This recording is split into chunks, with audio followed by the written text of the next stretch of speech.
Welcome back to the Progress City Radio Hour as we are preparing to explore the vast vacation kingdom of the world. I am Michael Crawford. With me, as always, my brother Jeff Crawford. How are things, Jeff?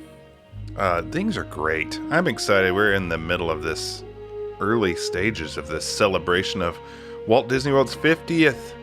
You know, it's good. If we can't be there, let's celebrate it in style. But this is some of my favorite things, all time favorite things, period. Exactly. For those who may not have heard our last episode, although you should listen to our last episode, we're going to spend this year talking about the 50th anniversary of Walt Disney World, just bit by bit. This month, we are taking a look at the larger aspect of Walt Disney World, a little bit outside the theme park. We're talking about the vacation kingdom of the world. This was a big part of how Walt Disney World presented itself in its early years. And as we were growing up, Jeff, this was kind of what they leaned on a lot in how they talked about the resort in their advertising and, TV specials, things like that. That's right. I mean, I guess Disneyland, the castle park, was a known quantity, and what made it different in Florida was all the other stuff. And I mean, I have to say that all the Seven Seas Lagoon, Bay Lake, these are my favorite parts, even outside the park. I mean, I would say that's my favorite part of being on property. Yes, it's something that has really changed for me over time, how I perceive it. When you're a little kid, you just want to be in the theme park all the time. But nowadays, there's hardly anything better than being on one of those launches out on Bay Lake or being out on Seven Seas Lagoon. Some of my fondest memories are of the aesthetic of the Polynesian in years gone by. Yes. There are plenty of great little things, little bits of history out there, as many as there are in the theme park of things gone by. So there's plenty for us to talk about, and I'm looking forward to getting right into it. Yes, I mean, as we said, it was a departure for Walt Disney Productions to move away to this bigger thing than just a theme park. The biggest was the introduction of the resorts to the menu of Disney offerings. And with resorts came all kinds of recreation, but this wasn't Disney's first foray into recreational offerings.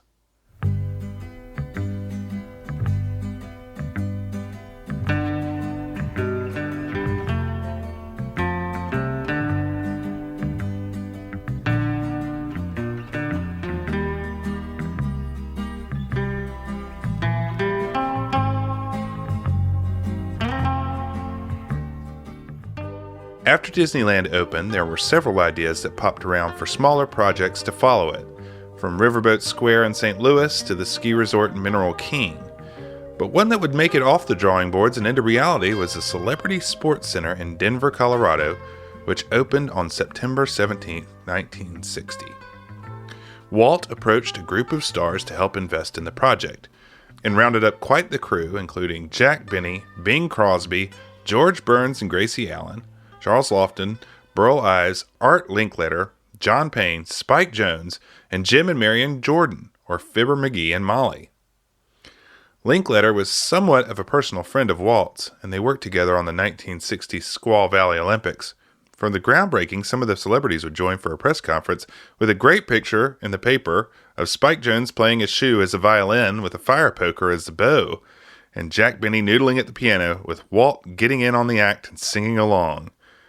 Michael, I've always heard this name drop for a long time, but, man, looking at it, it was quite the place. Yeah, it was. This was one of those weird aspects of Disney history that I had never heard about until the internet came around and, taught me about all the things that had existed before I was paying attention or even alive. And this is one of them. This was quite a facility. That lineup of celebrities it's such an odd grouping of people. It really is. I just picture, Walt hanging out with these people. But this facility was a real I don't know. It's something that I wish was still around. I wish I could visit because it's a Gosh, real yeah. slice of mid-century fun. That's right. The center was designed as a groundbreaking indoor recreation facility for the fast-growing Denver area, with some popular options for the winter months. This project was proposed to Walt by his attorney Lloyd Wright Sr., who claimed it would be the first of many to open around the country. It seemed like Walt was turning his mind already to the problems of society and how to fix them. He's not only looking for another place for parents and children to be able to have fun together like Disneyland, but in many remarks concerning the center, he states it offers a chance to give youth an interest in instruction in sports and various activities. The idle youth, Michael, that's the devil's playground. That's right. He's keeping them off the streets and in the pool, apparently. That's right. The facility opened as Celebrity Lanes and had 80 bowling lanes to choose from. I mean, that's 80 bowling lanes. That's huge. With seating for tournament events, which it would sometimes host. At the time of its opening, it was the largest order of bowling equipment in history at $1.25 million worth of bowling equipment. That's a lot of pins. That's right. The center would also include a gigantic swimming pool, complete with 5 diving boards and 9 swim lanes, the largest pool in Colorado. It was designed to be capable of hosting 2 swim events at the same time, with stands to host as well.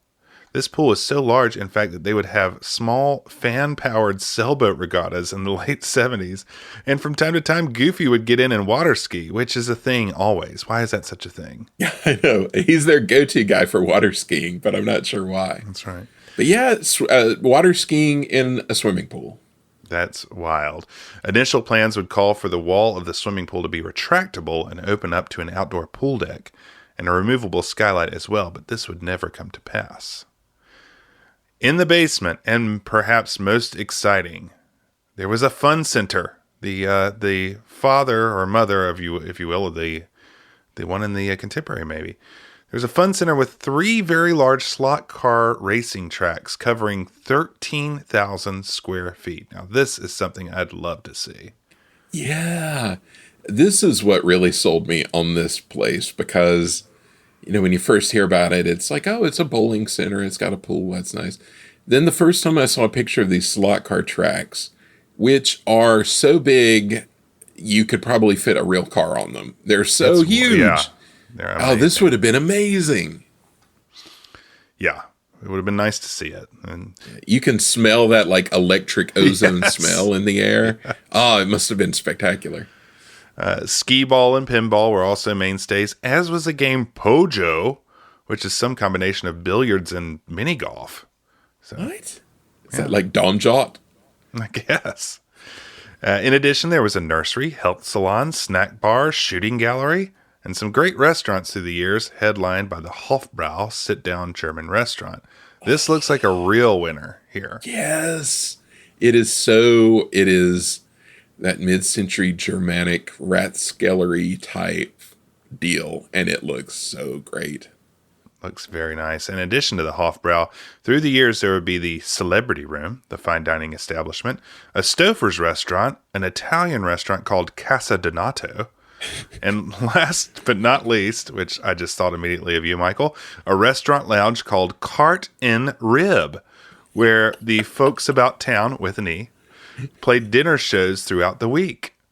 These restaurants had elaborate rockwork, indoor waterfalls, statuary, you name it. In the Celebrity Room, they even had a circular fire pit, which I'm always jealous of. But yeah, the Cart and Rib, is this where Fish and Chicks comes from, Michael? It may have gotten it started, the Cart and Rib. It may have been a spinoff. The folks about town, we need to track them down. I know. Oh, man, this sounds like heaven. This is perfect. It really does. It does. Go do a slot car race, do a little bowling, have a little cart and rib. Cart and Rib. But we are lucky enough to have a Celebrity Room menu here for the fine dining. Michael, what do you have? This is an incredibly difficult decision because apparently 1960 is my target demographic menu-wise, judging from this. Everything looks spectacular. Obviously, I need to start off with a tasty cocktail. As tempted as I am by Pat's Special Grasshopper, which it says is subtle and sublime, I can't really pass up the opportunity for 65-cent whiskey sours. Yeah, I mean, agreed. you can't Agreed. beat that. While everything from the complete dinner menu looks sublime, except for the frog's legs, which I found was an interesting offering, I think I'll go a la carte. I think I'll start with the deluxe shrimp cocktail. Yeah, and in honor of my beloved Liz Lemon, I'll order the Chateaubriand for 2 for 1. It's a little spendy at $10.50, but worth it, I think, for the broiled mushrooms, French fried onion rings, garden fresh vegetables en potato bordure, not to mention salad, rolls, choice of beverage, tea, milk, or coffee. Thank you very much. What a deal! Obviously, for dessert, I'm going for one of the celebrity-made pies. Yes. I'm hoping Der Bingle is in the pastry kitchen tonight for that. Well, I think those are all great choices. Here's what I'm gonna join you on the whiskey sour. Yeah. I'm excited about the assorted relish tray that we're gonna get. Yes, that drew my eye as well. But I'm gonna go out and try a marinated herring because I think that might be good for a little appetizer. And after that, I'm going to enjoy lobster dainties because it's a specialty of the house. And for my sides, I'm going to have cream whipped potatoes and cream slaw. Just get that extra cream in there. I might even enjoy a glass of buttermilk with dinner because that's on the menu. And I'm going to skip the molded salad with French dressing. And for dessert, I'm going to have an individual baked Alaska served to flame for $1. Oh, man. Oh, with the celebrity blend show. coffee. Yeah, the celebrity blend coffee because they make their own blend. Sounds pretty good. It is. I'm curious about the pies. I want to know what celebrities are making what pies. You know those pies got to be good. I mean, what about a Burl Ives made pie? Oh, yeah. That's got to be man, good. he knows what's good. Yeah, he knows what's up. Oh, well, unfortunately, celebrities wanted out, mostly due to bad management at the center. Disney took over the space outright in 1962. Disney would be a regular fixture at the by then named Celebrity Sports Center, with characters showing up from time to time, as well as Disney stars and Walt himself. In fact, for the 1962 opening of the Stouffer's restaurant, Walt brought Haley Mills, Annette Funicello, and Jimmy Dodd to the proceedings. And since we love Dodd on the pod, and I've come across a somewhat creepy radio interview from the time, I thought I'd play a little bit of it for us here. Hi, it's good to see you, Haley. And this is Bob Lucino. Bob, I know Bob pretty well. That's the reason I wanted to rib him a little bit. Haley, about 100,000 Denverites are listening to us right now, and they were very anxious to hear you say something. How are you liking your Denver stay? Oh, I love it. I think it's smashing. Where did you have dinner tonight? We had dinner at Governor Mitchell's house. Oh, I see. Very good. And it was marvelous. We met everyone, and they're all sweet, and we had a marvelous time. Haley, you're noted for many careers at the present time, of course. I'm interested to know which one came first. What did you get started in first? Acting or singing or what? Well, I really don't consider myself a singer. You don't? No. Well, there are a lot of people who do, however. Well, You're very modest, that's all. no, not a bit. I can't bear to hear myself sing. Do you buy your own? You don't buy your records then, do you? No, they give them to me, and I hide them away. Oh, you don't bury them or anything, though, do you? I want to. Well, Haley, that's very interesting. I've never heard a vocalist make that comment before, but you don't consider yourself a vocalist either. All right, we'll get off of that. How do you like working for Walt Disney? Is he a good man? He's the best. That's what I've heard all day long, you know. Walt Disney is the best. I'm happy to hear that. That's certainly our opinion, too, however. Annette, it's good to have you in Denver. You've been here before, though. Yes. And we even talked to you on the telephone one time before when you were in town. Where did you have dinner tonight? We had dinner at Governor McNichol's. I thought so. You were with Debbie and Mike, weren't you? He wasn't in town, but his wonderful wife was there and many guests, and we had a wonderful, wonderful dinner. Do you have any new records coming out you could tell us about and give us a sneak preview? Yes, I have. Well, first of all, I have a new album called The Story of My Teens.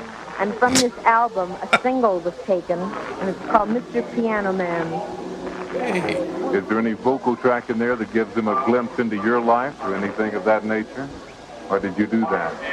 You mean the album, The Story of My Life? I thought maybe you would go through a little vocal track explaining some of your life also, do you? Well, yes, it starts with the Mickey Mouse Club, and it explains my life all the way up until present day.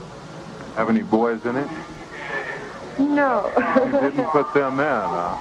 No. Well, I guess that's all right. That's fine. Annette, thank you for coming by and talking with us. Appreciate it very much. Here, let me get Jimmy Dodge over here. Get Jimmy over here right quick.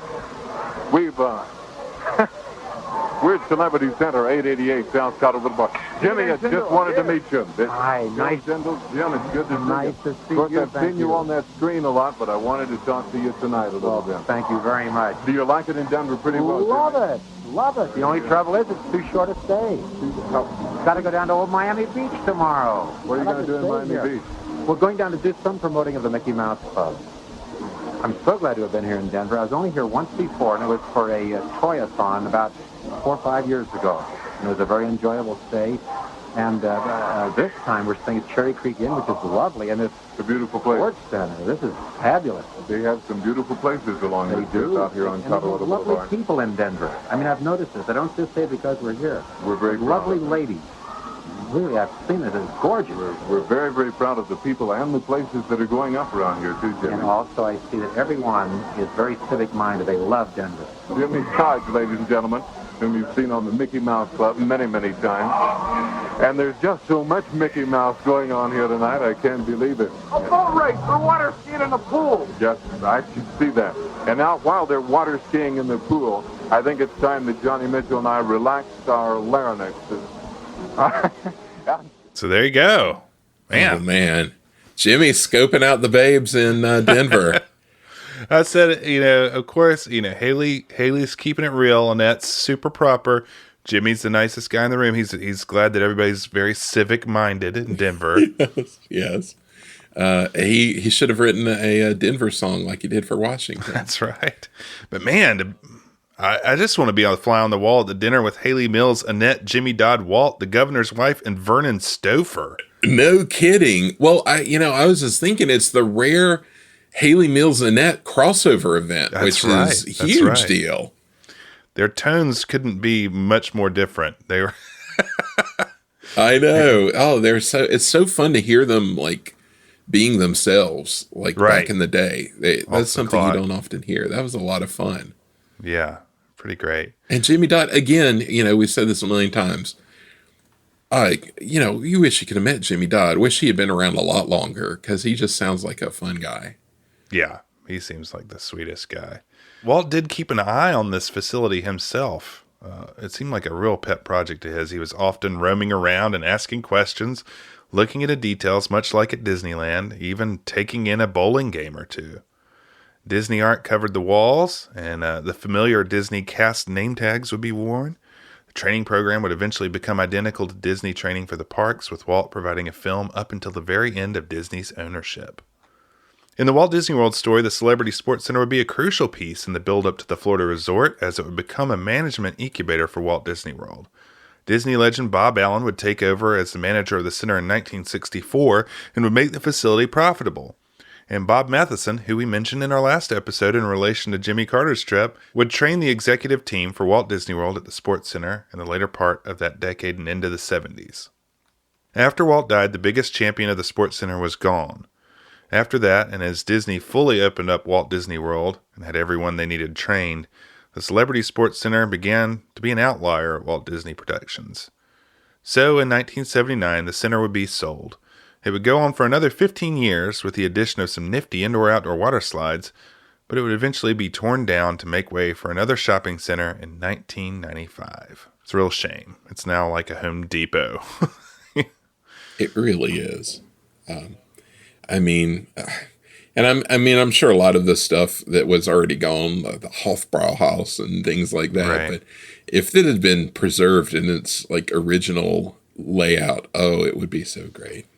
Oh man, I know. It would be popular again. Mm-hmm.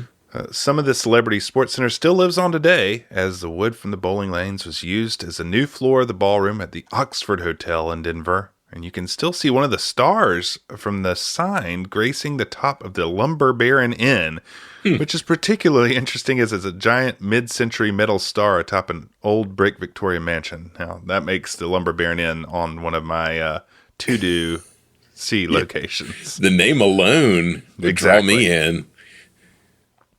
So as we leave the sports center and before we arrive on property, the other part of this equation to get Disney up and running was the hotels themselves.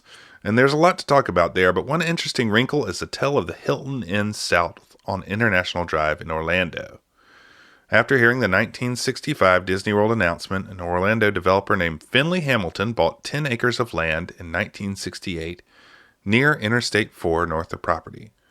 When him and another developer built a small connector road between two larger roads, Hamilton named it International Drive, quote, because it sounded big and important. When the Hilton Inn South opened in 1970, Disney made an arrangement with Hamilton to fully staff it and use it as an incubator for their hotel team and culinary staff. So for a while, you could stay at a Disney resort off-property, and it became a popular lounge spot for executives ramping up for the opening of the resort. Now, the Hilton Inn would eventually be sold, but you can still visit it under the new guise of the somewhat out-of-control Coco Key Hotel and Water Resort. It looks a little frantic to stay at, but it may be worth the stop on your way to property at some point to see the first Disney-operated resort. And with that said, let's check in with the man himself. Let's check in with Walt. Welcome to a little bit of Florida here in California. This is where the early planning is taking place for our so-called Disney World project. Now, the purpose of this film is to bring you up to date about some of the plans for Disney World. But before I go into any of the details, I want to say just a word about the site of our Florida project. As you can see on this map, we have a perfect location in Florida, almost in the very center of the state. In fact, we selected this site because it's so easy for tourists and Florida residents to get here by automobile. Now, in larger scale on this map, our Florida land is located partly in Orange County and Osceola County, between the cities of Orlando and Kissimmee. And the important thing is that the Disney World is located just a few miles from the crossing point of Interstate 4 and Sunshine State Parkway, Florida's major highways carrying motors east and west and north and south to the center of the state. The sketches and plans you will see today are simply a starting point, our first overall thinking about Disney World. Everything in this room may change time and time again as we move ahead. But the basic philosophy of what we're planning for Disney World is going to remain very much as it is right now.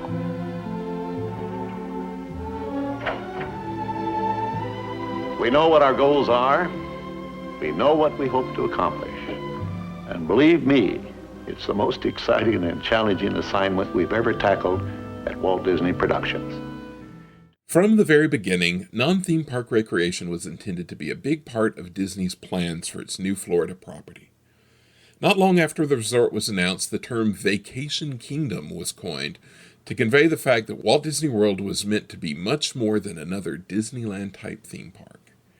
While obviously the theme park would be a major draw, and would help provide an economic foundation for the later construction of Epcot City, it was only one small part of a larger whole, which would include themed resorts and an array of recreational opportunities, the likes of which Florida was already known for. In 1967, Disney stated that its Vacation Kingdom would be, quote, a place of entertainment crowned by a new and different Disneyland, a place of recreation where land and water sports abound, and a place of relaxation, catering to the needs not only of the guest who comes for the day, but planned and oriented around activities and adventures for those who stay here for part or all of their family vacation, unquote.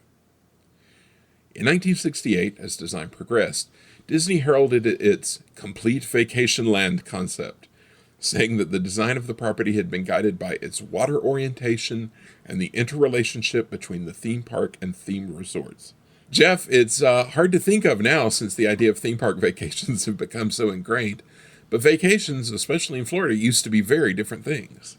Oh, yes. I mean, vacations in Florida make me think of that Donald Duck cartoon with the old Spanish fort. Yeah, yeah, yeah. But yeah. The Fountain of Youth and Cypress Gardens and Central Florida, right. Nobody really went to. It was all about, Fort the Bach Lauderdale. Tower. Yeah. So it was a very different place. Aside from the emphasis on physical recreation, something that has almost been completely lost today at Disney World, it's interesting to see how much of the pre-opening hype had to focus on explaining the concept of themed resorts. People just weren't used to this idea, and I guess when you think back on the days of simple hotels and motels and motor courts, you can see why Disney had to explain that they had something different in mind.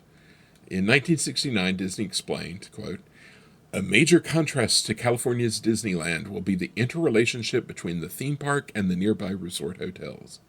Each hotel has been master planned, both aesthetically and operationally, to complement the Magic Kingdom theme park and the other recreational activities. In design motif, recreational activities, restaurants, and resort atmosphere, each hotel will carry out a single theme that represents a culture or architectural style from around the world. The hotels have been called theme resorts because everything from interior decor to employees' costumes and dining room menus will be an expression of the same overall theme," unquote. So this was an exciting leap ahead for the company. That's right. You think about that makes me think of their reaction to seeing the success of the Disneyland Hotel, and wondering how they could do it, similarly but differently. What a great idea! And like I said earlier, this whole thing of the themed resorts up there just appeals to me in such. I mean, I love hotels, and I love theme parks. I don't know how else to say it, but the combination really makes sense to me, and I think it's just a great idea.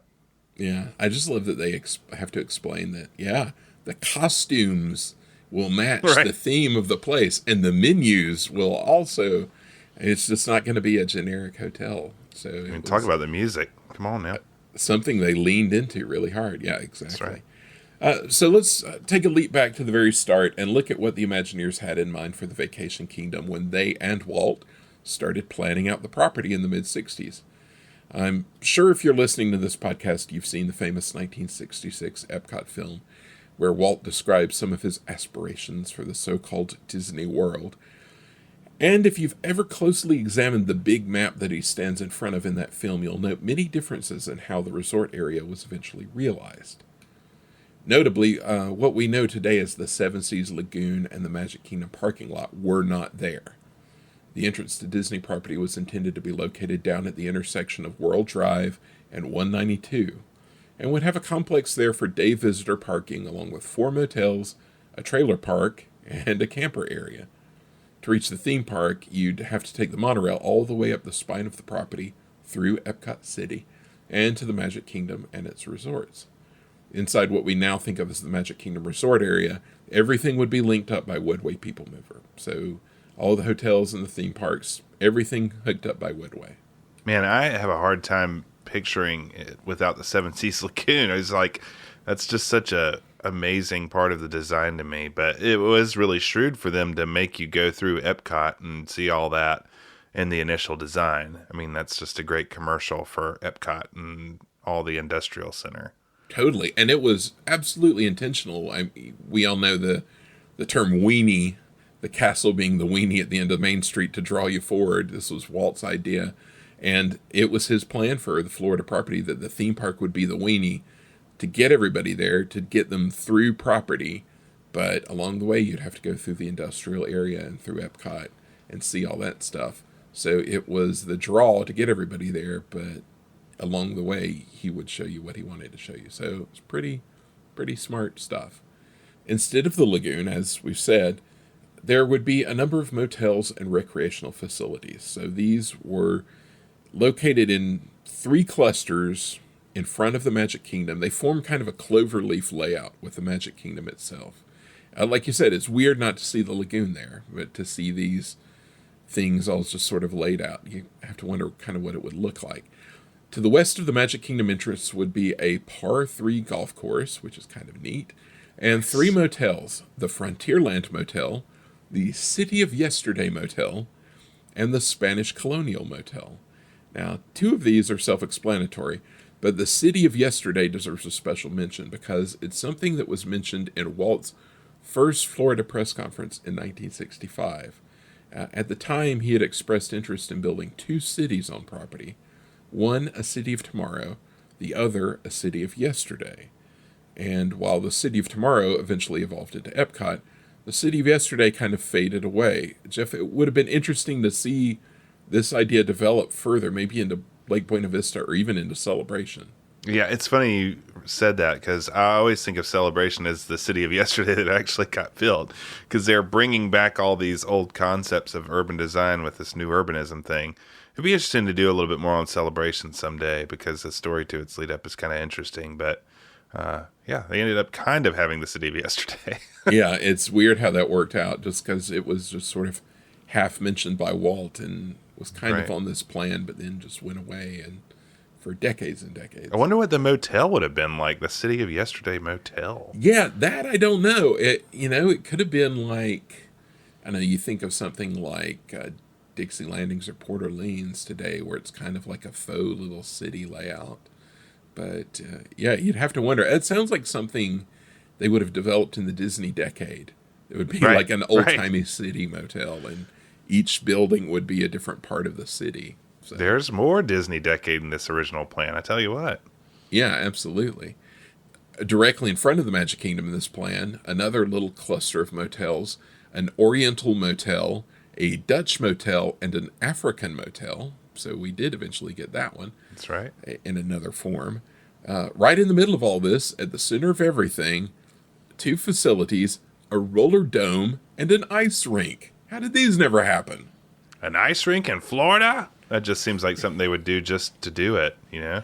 Yeah, just to say they did, just to be like wacky about it. It's funny to me that both options of skating are available right in front of the theme park.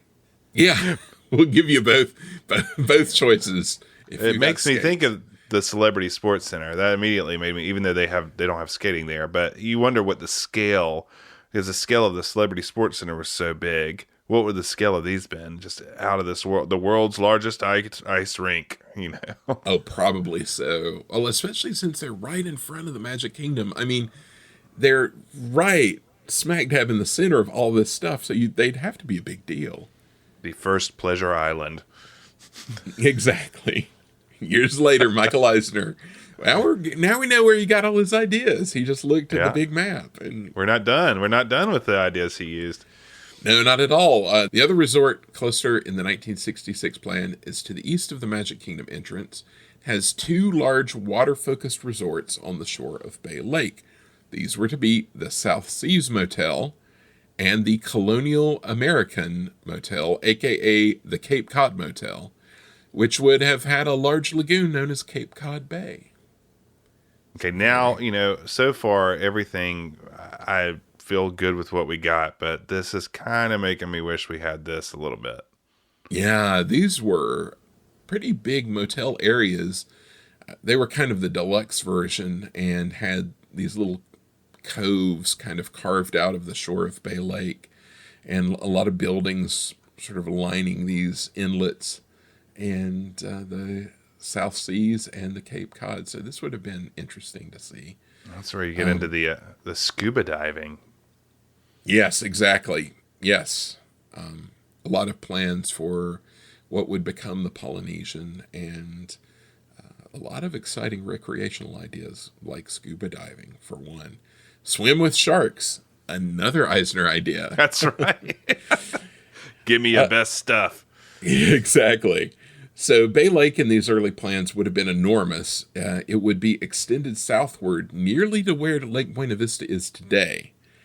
As Disney said in 1967, a key to the entire concept now under development at WED is the extension and enlargement of Bay Lake, a natural body of water, into a 3-mile waterway dotted with natural and man-made islands. In its new form, it will become the focus of water spectacles and sports, while at the same time retaining its original, often spectacular beauty. So this would have been a big deal. There's some confusion I've noted in the way they describe it as a 3-mile waterway. They also use that description in later years after they've decided to expand and create the Seven Seas Lagoon. So I don't know if they're kind of mixing up their message or whatever, but at some point they go from this long waterway down to where the village would later be, and then that gets changed up. But that idea was soon abandoned. By 1968, they decided to expand Bay Lake westward instead to form the Seven Seas Lagoon. But even into the mid-'70s, there were still some proposals to bring Bay Lake all the way down to the village area, forming 4 different recreational communities based around horseback riding, sailing, tennis, and golf. I'm obsessed with that idea. That idea, I just cannot get over. Yeah, that would have been, imagine being able to take a boat all the way, basically down where like the Sassagoula is now would be expanded just to be part of Bay Lake, going past Fort Wilderness and up to Lake Mabel, which is to the east of Bay Lake. And that would have been something else. It would have been pretty wild. Resorts along the way as well. One thing that does bear mentioning, as these plans change over the years, is something that appeared on the 5th Preliminary Master Plan in September 1966. Something that survived from Walt's scribbled layout of property, the Jungle Swamp Boat Ride. Yes. Yeah, got to have that swamp ride. This would have been located to the south of the golf course area, which seems to always have been intended for its eventual location west of the Polynesian. So, swamp ride, always surviving. Would have been cool. Yeah. I love it's the Jungle Swamp Boat Ride. So that's right. It's exciting. As I mentioned, by 1968, the Seven Seas Lagoon appears in plans, but it was originally intended to extend westward behind where the Grand Floridian is located today. On its south banks would be located the campground and golf courses. The Polynesian and Contemporary were featured on this plan, along with several other vaguely defined hotels, and later that year the Asian, Venetian, Polynesian, and Contemporary would all be located roughly where they would remain on plans in years to follow. By 1969, as land clearing and construction began in earnest, the plans began to take on their final shape. The Western Lagoon extension disappeared, but remained a possibility for future expansion. In the shuffle, the campground was moved to a site roughly corresponding to where the Wilderness Lodge is now. The Disney Annual Report from 1969 described a 650-acre pleasure waterway, which would be the focal point around which all the other attractions will be located. The waterway, they said, will always be kept crystal clear and safe for swimming, boating, sailing, water skiing, and aquatic spectacles. Wow. Yeah, that sounds pretty good. Yeah. I love the idea of aquatic spectacles. A lot of activity out on these waterways. Busy. That's right. I always wonder why they moved the campground. I mean, I guess they wanted to have a hotel pad that would make more money, but it's always curious to me. It would make sense for it to be that close to that activity in the early days. It's true. I don't know why that was. Maybe that was more accessible down there. And no way of knowing unless we find somebody who knows. So I guess we'll have to look into that. We'll get Wing Chow on the dialer. But to create these waterways they were creating for aquatic spectacle, it was no easy task. Bay Lake was a naturally occurring waterway, but had to be completely drained and dredged for recreational purposes. The Seven Seas Lagoon was even harder. A 200-acre, 14-foot deep lagoon was dug, providing some 7 million cubic yards of earth for site improvement of the theme park. This allowed Disney to famously build the Magic Kingdom's utilidor areas above ground, then bury them to create a basement for the theme park, which was built on top. Hotel sites, the North Service area, and other areas that needed higher elevations were improved with fill from the lagoon as well.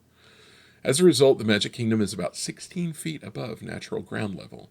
As many as 60,000 cubic yards of earth, or approximately 2,000 truckloads, were said to have been moved in a single 16-hour working day.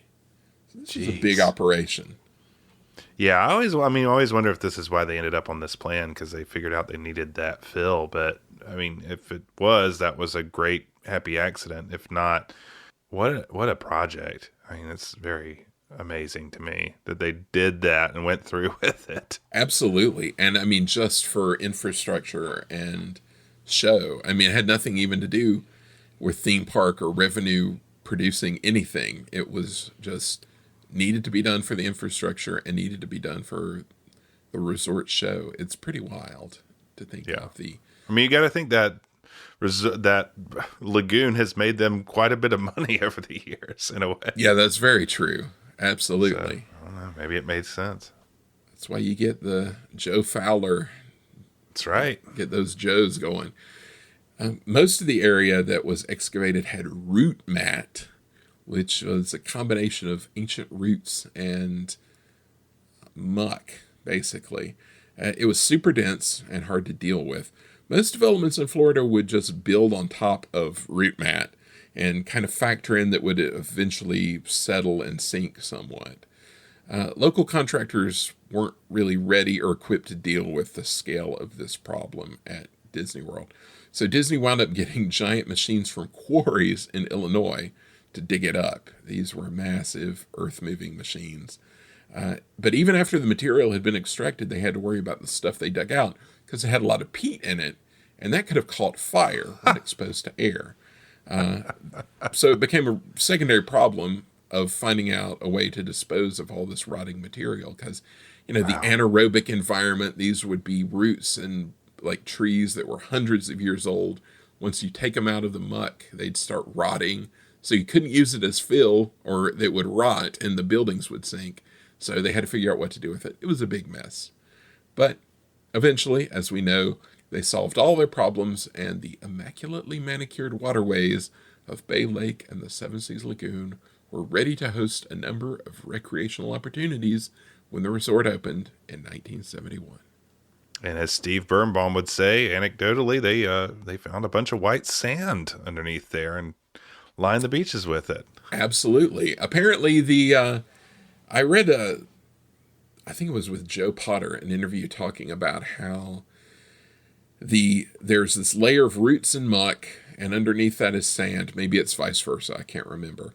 And then there's like layers of clay, different colored clay that kind of goes all the way down. And the clay is the problem because if you fill up clay with water, it won't go into the soil. It'll just stay there. So they had a lot to deal with. But in there, they found all that sand, which they used for the beaches. So it was quite an achievement.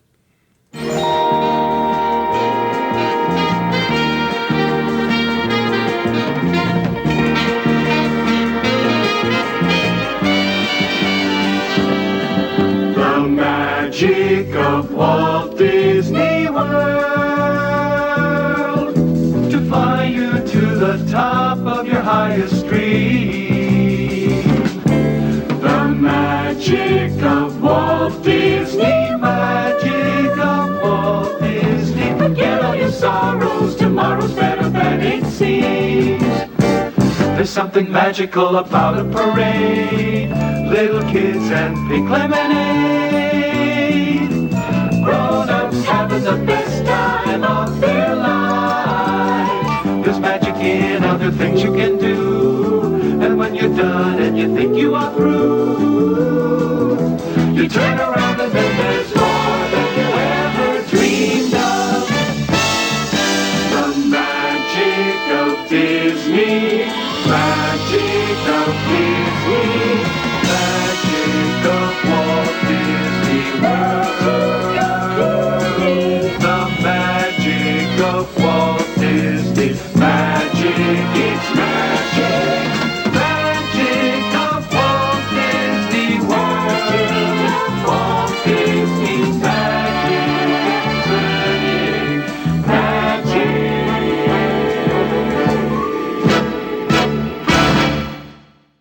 There's no better way to experience the vacation kingdom of the world than to jump on the Walt Disney World monorail system for a grand circle tour of the Seven Seas Lagoon.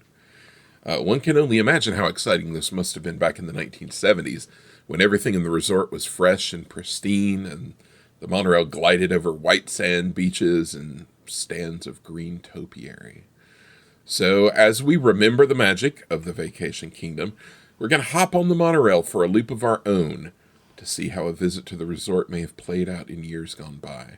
This is kind of our equivalent of the time that Harry Anderson tricked out the Disneyland Railroad to go back through time.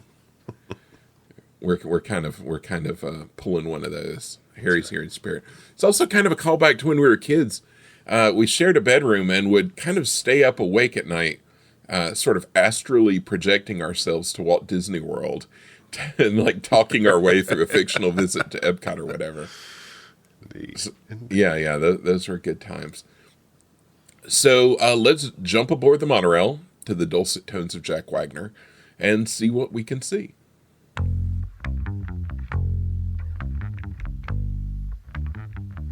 Hi, everyone, and welcome aboard the Walt Disney World local monorail system.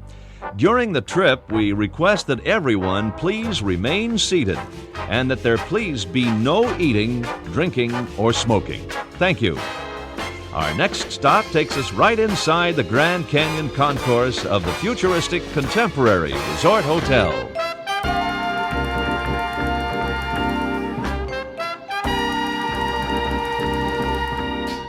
Our next stop takes us right inside the Grand Canyon concourse of the Contemporary Resort Hotel. Like Tomorrowland in the Magic Kingdom, the Contemporary Resort Hotel is themed to the future. On the 15th floor of the Contemporary Tower is the glass-enclosed Top of the World Supper Club, where famous stars entertain, and where you have a special nighttime view of the Vacation Kingdom aglow.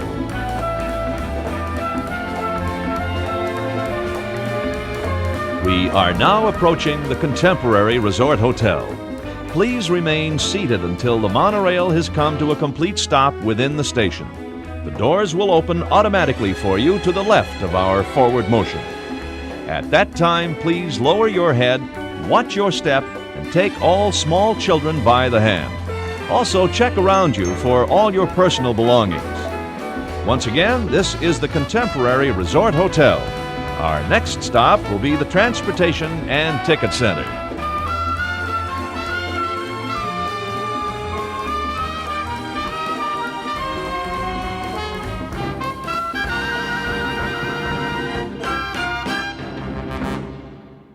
We can't talk about the Contemporary without talking a bit about Welton Beckett and Associates, who designed the distinctive tower, a design which largely didn't change during the development of the entire project.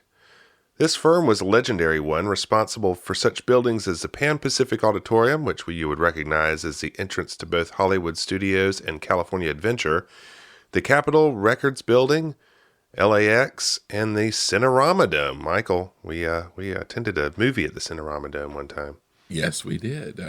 While you were visiting me out there, we had to head over and check it out. I love that place. I went there as often as I could.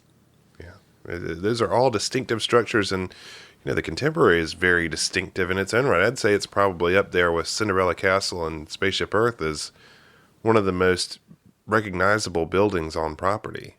Oh, absolutely. And it was certainly something that they brought forward in all their marketing at the time, for sure. That's right. Beckett and Associates also worked directly with Disney before designing the Ford and GE pavilions at the 1964 World's Fair. A lot of people say the Contemporary Hotel was tied to the Epcot City concept, both with the Contemporary Hotel once being in the middle of the Epcot City design, and with the idea of a covered concourse level for shopping and dining with the monorail passing through it. And the Contemporary wasn't with the very first plans for Walt Disney World when Walt was alive. Michael, what do you think? Are you buying it or not? I don't know. I think a lot of the similar thought probably went into it. I think there was a desire at the time to tie hotels in with the lands of the Magic Kingdom, so having the Contemporary as a backdrop for Tomorrowland certainly worked out well. So I don't know. I think their heads were in a futuristic mind space, and this was kind of their first effort along those lines. It certainly serves as an excellent backdrop to Tomorrowland, that's for sure. You know, it was named the Contemporary as a working title, and as it got closer to the opening, it was briefly called the Tempo Bay during its development. But after living with the Contemporary descriptive label the whole time, Roy himself insisted that the name stick. I kind of wish that Tempo Bay would have stuck, because the name Contemporary has been a little problematic to maintain through the years. What do you think, Michael?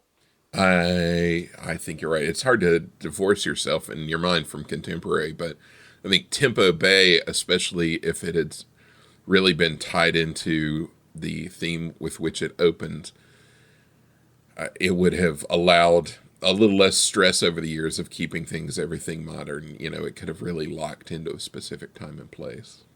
That's right. Well, the Contemporary opened with the opening of Walt Disney World in 1971, but for our purposes, let's set the dial a little later for our trip to 1973. The Contemporary had tons of changes as Disney learned the hotel business, and by 1973, they were really getting dialed in. We approached the resort in style via Mark IV monorail high up on the 4th floor and into the cavernous Grand Canyon concourse. In addition to the name, another Disney trait would struggle with in the decades to come was the modernist, essentially brutalist architecture. I love it, but clearly it was something that later executives would try and work around to soften whatever they could. But the initial softening came through brilliant interior design. We see warm colors of a southwestern motif represented here.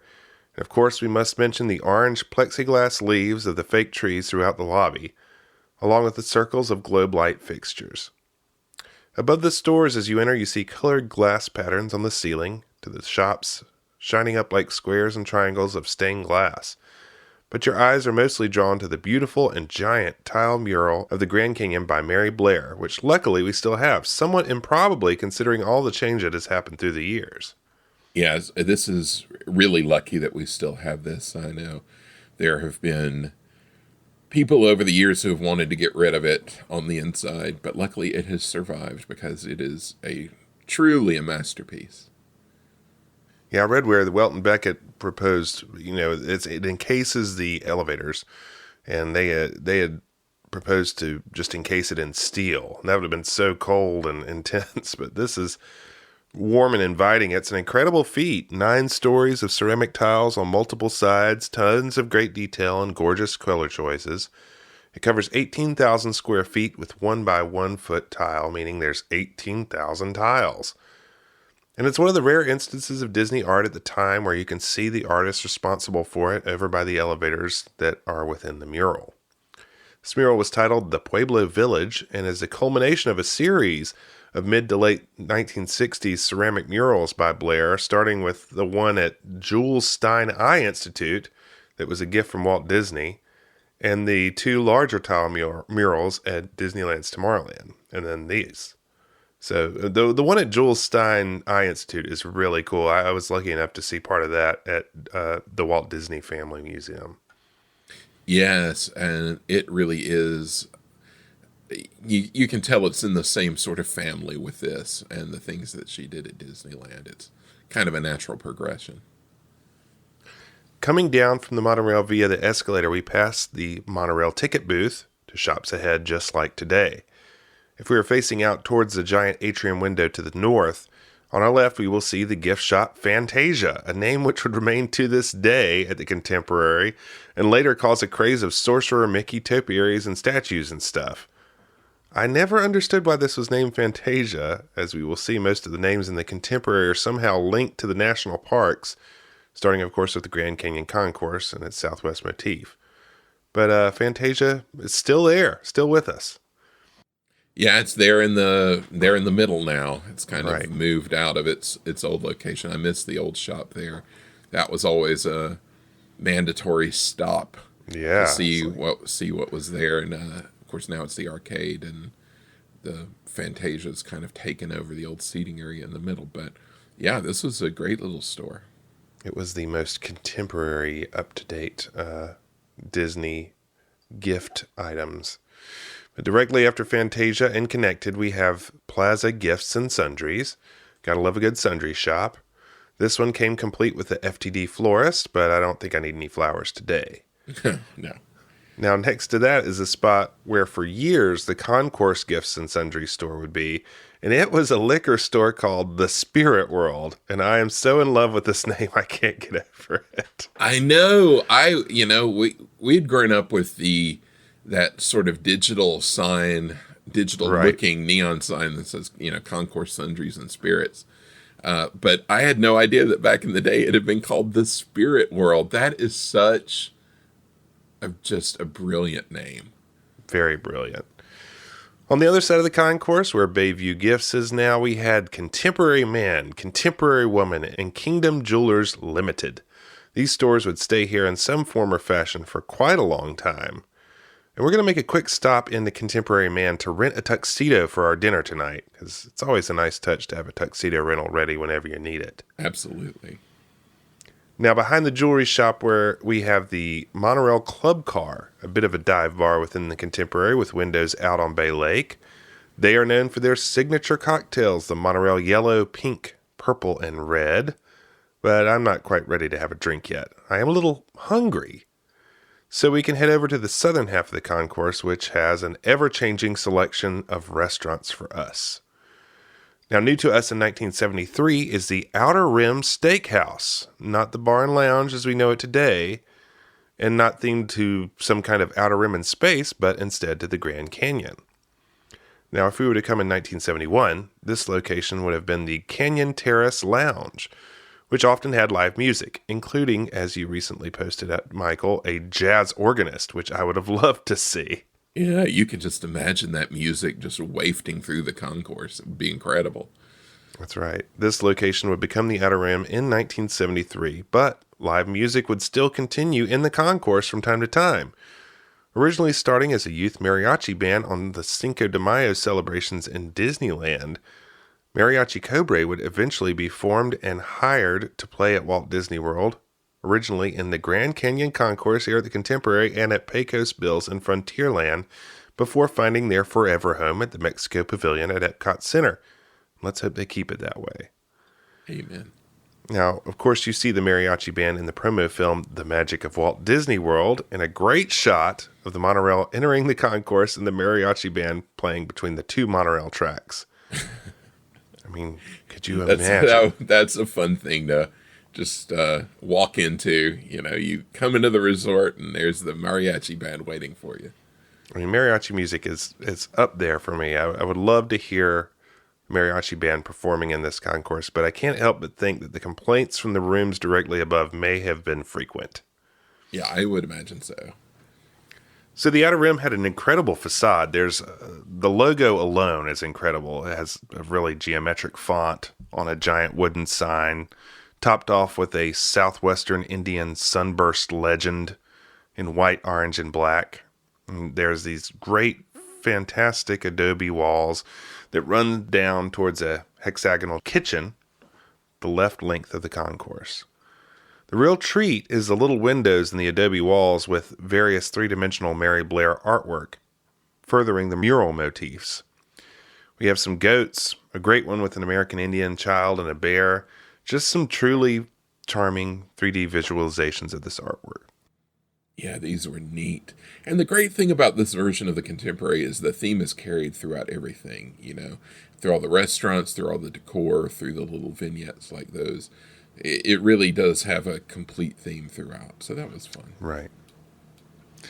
So I'm just going to order for us. I won't be coffee for sure. I just ordered you Florida orange juice because, we're in Florida. Yeah, that's right. Got to get that sunshine. For our breakfast, I got you the signature dish, the Outer Rim. It has a choice of juice, which we already chosen, sausage, bacon, or ham, with a waffle for $2.25. Ooh, wow, great. And I myself ordered the Osceola, which has the choice of coconut, banana, raisin, pecan, or plain waffle. I'm going to go with the pecan, with bacon or sausage and a beverage for $2.75. So I'm going upcharge here. Fancy, like multiple flavor waffle choices. I know, coconut waffle I've never heard of, but I don't know. That sounds pretty good. After we finish up, I want to head downstairs via the escalators right beside us, but first we should check out the rest of the offerings here. We got the Terrace Cafe, It's roughly where the Contempo Cafe is now. And moving towards the other giant window, we have the Terrace Buffet and the Pueblo Room on the far wall.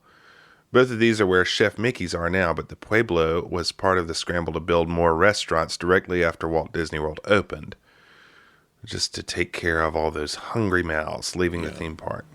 Now we are a few years ahead of the further expansion here that would add another restaurant, which I would be remiss to mention. The one outside and underneath the atrium windows called the Cocoquino Cove, which would also be called the Cocoquino Grove, which is kind of bizarre. But this was something that we would always mention constantly as a Steve Birnbaum add-on. Yeah, a constant presence. Yeah, all these different places were... it's just wild to think you had all these different establishments in there, each with their own little theme. And they just kept changing them over and over. To this day, they just keep mixing and matching. But the Outer Rim and Chef Mickey's have been there for quite a long time at this point. But Anyway, let's head downstairs, properly fed. I made us an appointment at the Captain's Chair, the barbershop on the 3rd floor. It's always nice to get spiffed up for our big evening. Now, if we had the ladies with us, they could get their hair styled or wigs set at the American Beauty Shop. That's good to know. Also on the 3rd floor is the Olympiad Health Club, complete with sauna, whirlpool, and masseur on call. Wow. Now, today, this is a little bizarre part of the Contemporary. The fitness center remains here, but the rest of the floor is a bit of the land time forgot. A kind of stubby floor with some offices for the Contemporary and not much more. Yeah, this is like the floor that you bypass and don't even know is there unless you seek it out intentionally. It's very strange. Moving on, we pass through the 2nd floor, which is convention space. As we mentioned the episode previous, the Contemporary is where Richard Nixon gave his famous "I'm not a crook" remarks. That happened here in the gigantic Ballroom of the Americas, a room that had yet another hydraulic stage to go along with the Tomorrowland Terrace, Fantasy Fair in Fantasyland, and the Disneyland Bandstand. Why was this such a thing? I don't know. They just love that idea, I guess. I guess, live performers don't get heckled while they're setting up, maybe. Yeah, that's a good... I mean, you can come in, load in, and do all that stuff, and have it happen off stage, and just come right into the show. Other breakout rooms here, again, took the National Parks motif. You had the Everglades room, the Great Smokies room, Yellowstone, Yosemite, they're all there. But you also have the Atlantic, Pacific, and Gulf Coast rooms. And let me tell you, there's some mighty fine dining they added recently to the Gulf Coast room. Jackets are required, but they have table service and how. They'll make you Caesar salads at the table, or any number of 70s fine dining dishes that they can combine or set on fire by your head, complete with violinists and varying serenaders.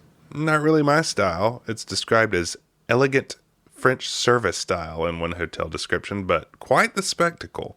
Wow, yeah. I mean, when things are bursting into flame, when they're making stuff at your table, that's a lot of attention. That's right. Dragging it through the garden. Yeah. Yep. So we have finally made it to the 1st floor, and it looks a little different than the 2021 Contemporary.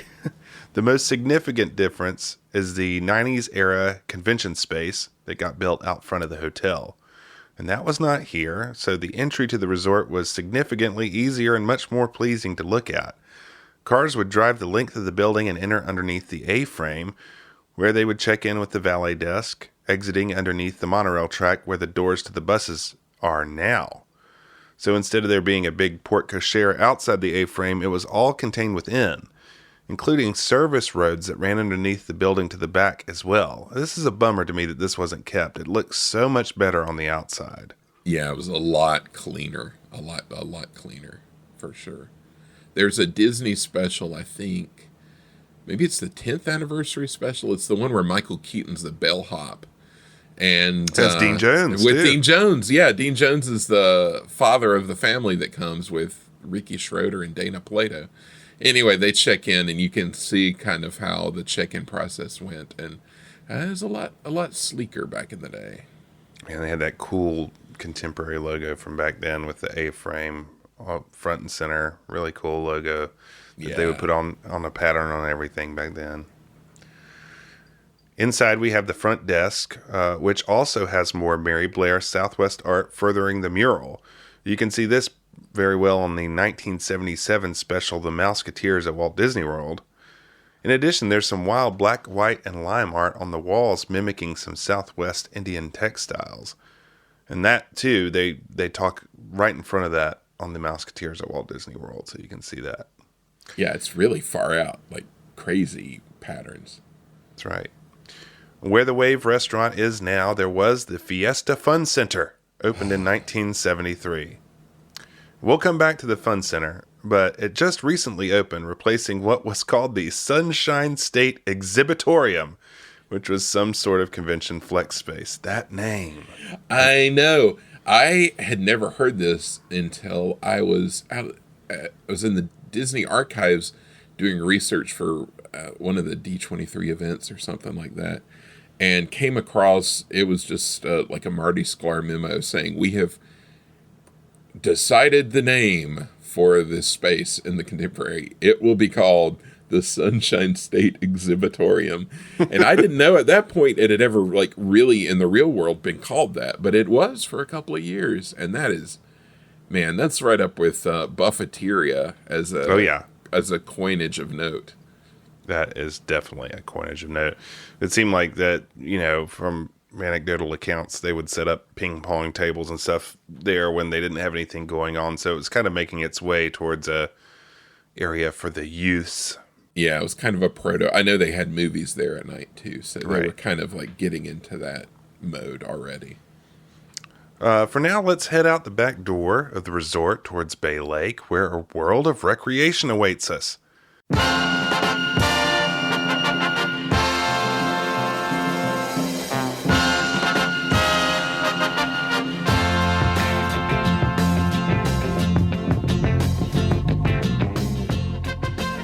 This area is flanked by the two garden wings, called Bayside and Lakeside. The main tower is simply called The Towers, which always sounds great in the resort literature that is describing various locations. Second story of The Towers as the Gulf goes around. Now, there's an early layout of the Contemporary pre-opening that had a garden wing in front of the hotel with a pool and an octagonal marina in the back, and it looked pretty slick. But they ended up deciding to put it all out back. I also like there's a slight change in the architecture of that, 1969 or whatever version. It looked pretty cool. But, it's essentially the same. Yeah, there are some slight differences. It looked more, I want to almost say like Mayan or something. Yeah, that's what I like about it, yeah. So out back we have two pools, a square pool and a circular pool. Out by the white sand beach on the right, we have volleyball courts, a kids' playground with its own splash pool.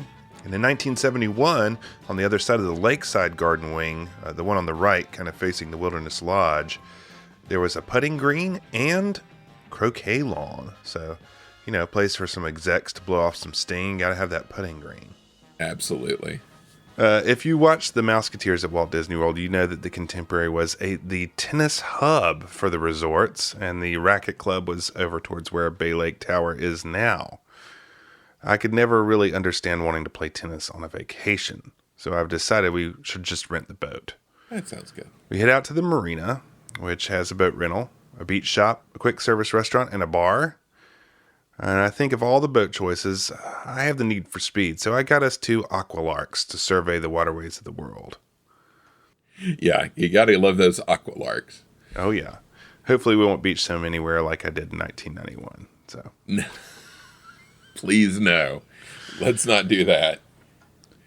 After we get back, I thought we could hang out on the beach for a while and look out towards Treasure Island. I wonder what's going to go on out there. I know, it sounds intriguing. If we get hungry, we can head over to the Dock Inn at the marina for a light lunch. Sometimes they have music out there at night. I might hit up the Sandbar for a beer if the mood hits. Such great names. I know.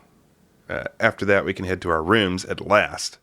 As most of you know, the rooms of the Contemporary were fabricated at a factory off-site by U.S. Steel who at one point owned the Contemporary. They were slid into the steel frame of the building. This process was very ahead of its time. It's kind of miraculous they did this before the era of big-time computing and completely didn't screw it up. I mean, they had to balance out the weight of the whole structure by putting these rooms in one at a time. It's kind of nuts. This method has come into use over the past decade or so, but only now. It's just impressive that they tried this in the early 70s. Yeah, pushing those Epcot ideas. It is wild, like you said, that they were able to do it without, all the resources that they would have today to model it and everything. U.S. Steel's interest quickly got bought out in Roy Disney's last big deal before his death in late 1971. And the rooms, unfortunately, were not very popular and had to be redesigned fairly soon after their opening. I'm sure I'd be fine with either. Of course, the Contemporary rooms would have the famous map of property, lots of cool details on that one, but by 1973, it seems they too had the Mary Blair art on the walls. Very cool. I mean, like you said, it's fully themed all the way through.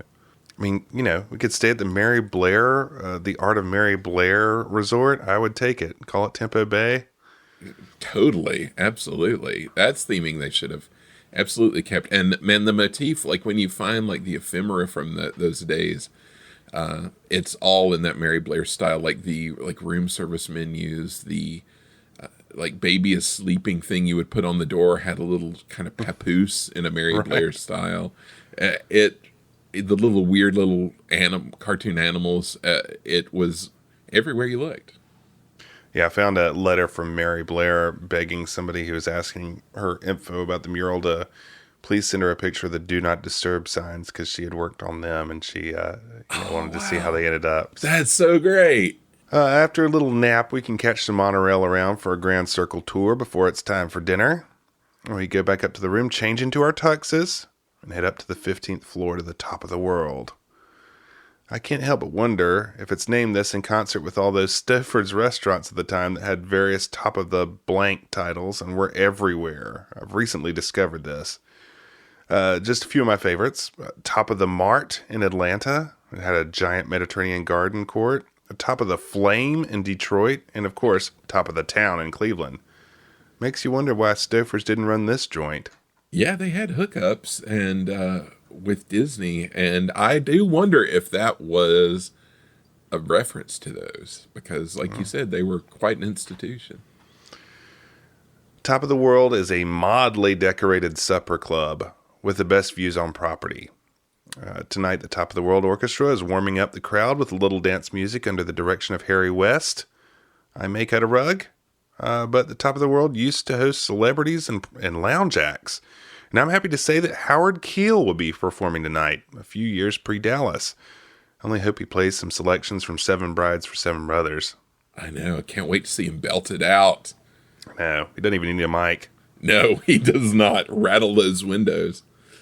So Top of the World Restaurant was a Sunday brunch hotspot. And Michael, we will have to come back because they have make your own strawberry shortcake, which I know will appeal to you. Oh, yeah. That is right up my alley. But for dinner, I may have to try the chicken breast with cheese sauce to see how they pull that off. But that would mean I may be compromised having the chicken salad with peaches to start. A lot of chicken. Yes. Although, Top of the World has its own signature salad dressing, which includes Worcestershire sauce, vinegar, anchovies, and MSG. I think I'll be in good hands there. How could that not be good? That sounds amazing. Yeah, sign me up. That extra dash of MSG means it's good. I mean, I've considered making this since I found this recipe. I mean, how could that? I mean, that would just be amazing. That's hilarious. Yeah, I bet it'd be good, man. I love me some Worcestershire sauce. So after we have eaten up at the top, taken in some fireworks on the observation deck with some drinks from the lounge, we head back down to the first floor and out to the marina for a little electrical water pageant. I thought about getting us a Chris Craft Aqua Home to do a cocktail cruise, but I think I'd rather go back into the towers for a little time at the Fiesta Fun Center. Yes, always a good choice. This place was incredibly important to us as youths, Michael. Oh, you are not kidding. This was like heaven. This was everything you needed all in one spot. open 24/7 and enormous. That's right. You had a quick service restaurant, a massive arcade, and during this time they had a movie theater that would show Disney classics. This facility would run into the wee hours. Like we said, it was open all night by the time we were using it. It had a wealth of entertainment options. On the wall, note the Three Caballeros mural by Disney legend Bill Justice, including a lady for Joe Karaoke, I might add. I know. Oh, this is the best. I want those characters to become canonized. At this time, in addition to the theater, another big draw was the shooting gallery, which had a lot of animatronics. It was pretty legendary. A real hodgepodge of castle, swamp, and Wild West saloon, you name it. They had rows and rows of pinball and air hockey and a very odd machine called the Morgana, which was a fortune-telling machine that looked like an old ATM with face projection technology reminiscent of the Haunted Mansion. Very strange. Yeah, they always had like the most cutting edge, like whatever era you were in, they would have the most cutting edge like games that you wouldn't find anywhere else. Like I remember when we were kids, they had that Sega Time. Yes. I can't remember what it's called, like some sort of time travel video game that used like real video, but it was like a hologram. It was like real video off of a laser disc, I'm sure, but projected as like a hologram, which was nuts. You can see this in Mouseketeers at Walt Disney World as well from 77. That's right. And there's a lot of pinball and skee-ball and stuff, but there's a computer space, one of the first arcade games, kind of in the background there. So that's kind of fun to see. But yeah, they would always have the latest and greatest. And of course, when I did college program and we would get off of Epcot at 2 a.m, we would go here. And back when you could just go places at Disney World without having to show ID or whatever, we would go and use the 8-person Daytona USA machine. Oh, so legendary. Yes. Which was a truly legendary experience, and have big races in the middle of the night. So that was always fun. This place, very near and dear, as you said. I know. It was heartbreaking when it went away. This was also the place we would come on night one of any Disney trip for a long time. Yeah. We would go ride the monorails and go up to the Contemporary and just hang out and ended up at the Food and Fun Center, as it was at that point. But so it was just so great. It was a mile above any other arcade on property. Oh, absolutely. Or any other one that I had ever been to, really. Yeah, that's true. So before we leave the Fiesta Fun Center, we can grab a cookie or some dessert on our way out and head off to our next monorail stop. But that's a little taste of Disney's flagship resort at the time. It's definitely the place to be, especially after dark.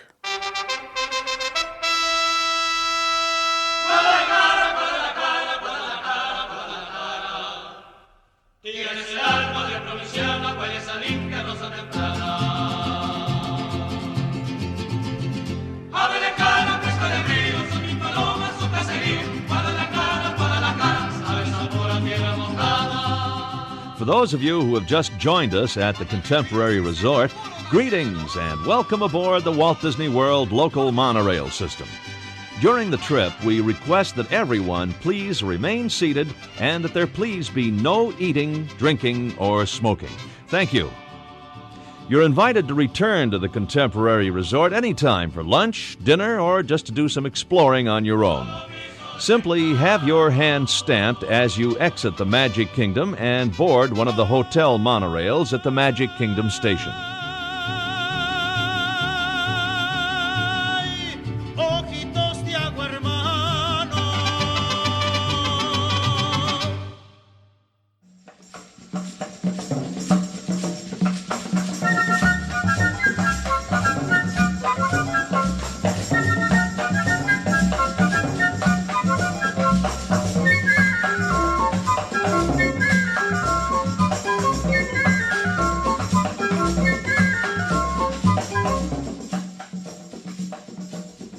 The body of water that you see to the right of our forward motion is the Seven Seas Lagoon. The Seven Seas Lagoon is a man-made creation that took 3 years and the removal of millions of cubic yards of earth to complete. Today, like the other lakes at Walt Disney World, it provides endless recreation enjoyment for our guests. In the evening, the Seven Seas Lagoon becomes the site of the electrical water pageant. Each night, King Neptune, serpents, dolphins, and other creatures of the deep float musically across the darkened waters in a 900-foot-long procession of fantasy. The electrical water pageant journeys across the Seven Seas Lagoon, through a cement channel and onto Bay Lake, which lies beyond the towering A-frame of the contemporary resort hotel. Coming up is the Polynesian Village Resort Hotel. Each night, guests enjoy luau feasts that are held along the sandy beaches of the Seven Seas Lagoon in Luau Cove. And inside the main building of the resort is a 3-story tropical garden with cascading waterfall.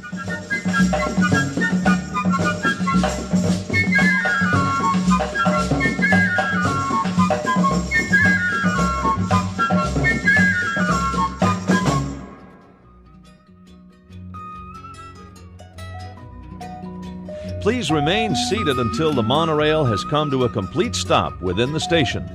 The doors will open automatically for you to the right of our forward motion. At that time, please lower your head, watch your step, and take all small children by the hand. Also, check around for all your personal belongings. Once again, this is the Polynesian Village Resort Hotel. Our next stop will be the Magic Kingdom. As we continue our journey from the contemporary resort to the Polynesian village, we notice that things appear very different than what we're used to today. Instead of reaching all the way to the transportation and ticket center, the Polynesian's grounds end abruptly with a putting green, where the so-called quiet pool now sits. Gotta keep those execs happy with the putting green. What are now called the Tokelau, Moria, and Pago Pago longhouses have yet to be built, not to mention the Bora Bora bungalows. And so there's a vast expanse of green separating the resort from the TTC. It really feels like an isolated island locale, a retreat. It's very remote. And by the way, as we passed by the TTC, there are landscaping on the hill around the monorail station with its little diamonds coming out of the TTC building. Just beautiful. Looks so fresh. So fresh, so well landscaped. We pass over some topiary. That's right. Those are always fun to see down there as you pass by going to the Magic Kingdom or the resorts.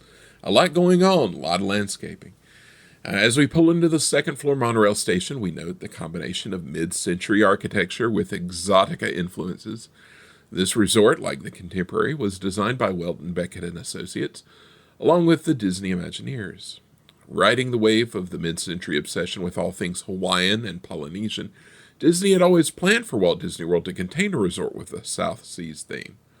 While the original plans called for a modern high-rise hotel tower surrounded by a number of longhouses arranged along narrow inlets, eventually they settled on the much more subdued layout we find here today. The resort, like the contemporary, was built out of prefab units constructed on site. Unlike the contemporary, where they would slide them into the structure, however, these units were basically just stacked upon each other to make the longhouses. So it's not something they used in later years for the subsequent longhouses, but at the start they would truck them over and just kind of basically stack them up like Lego to create these longhouses. The resort opened along with the rest of Walt Disney World on October 1st, 1971, with 484 guest rooms and 8 longhouses. The grand dedication ceremonies were held on October 24th with a massive luau celebration on the beach of the resort. The occasion was marked with a fireworks show and the debut of the electrical water pageant. Jeff, this is the event that sometimes shows up in photos with King Leonidas from Bedknobs and Broomsticks sitting on an enormous throne. I mean, yeah, of the top, easily in my top 5, I wish I was there moments in Walt Disney World history. I know. This was a huge event. Like 1,000 people were there, and the menu was sublime. And then the outrigger canoe guys showed up with King Leonidas out of the dark, emerging from the dark to sit on his synergy. throne. Always synergy. Let me just say that the Polynesian is the rare instance of something getting kind of scaled down through its development and being better, I feel like. Oh, yeah. There's a lot of great ideas that were the Polynesian in its build-up, but I feel like what we got was just superb, and it's kind of the lower version on the price tag. Yeah, and you think that tower would have been probably pretty spectacular, but would probably be pretty dated today. And that's right.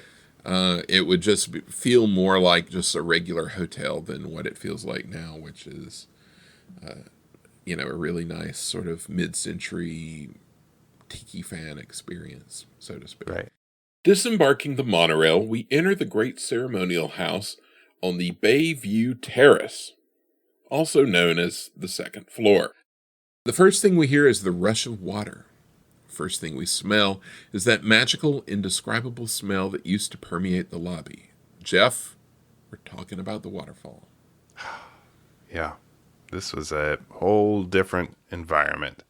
If you missed it, I hate it for you. It was just like going into another place. It really was. It really brought the room together, like they say. It made this room a destination. Like I would go over there just to exist in this space. Yeah. A magnificent structure in the Polynesian lobby. It was there from 1971 until 2014. Designed by Imagineering legend Fred Jurger, it featured towering palms, beautiful orchids, tropical ferns, lots of rare flora, and volcanic, sculpted volcanic rock with waterfalls coming down. Oh, it was so fantastic. It smelled great. It brought life to the lobby. You would just go and, it was lined with kind of benches around the edge, and you could just sit there and hang out and enjoy. Yeah. I mean, it was in no ways practical from a crowd flow standpoint, but the atmosphere it brought was significant. I mean, like you said, especially when they had the birds. I mean, it was just, it just felt like you were outside. It felt like you were somewhere else. You were in the islands, and nobody did like that fake volcanic rock better than Fred Jurger. Oh yeah. I mean, it's just perfectly sculpted to be evocative. And, it was just the best. Like you said, it had tropical birds on hand for many years, watching guests check in at the front desk.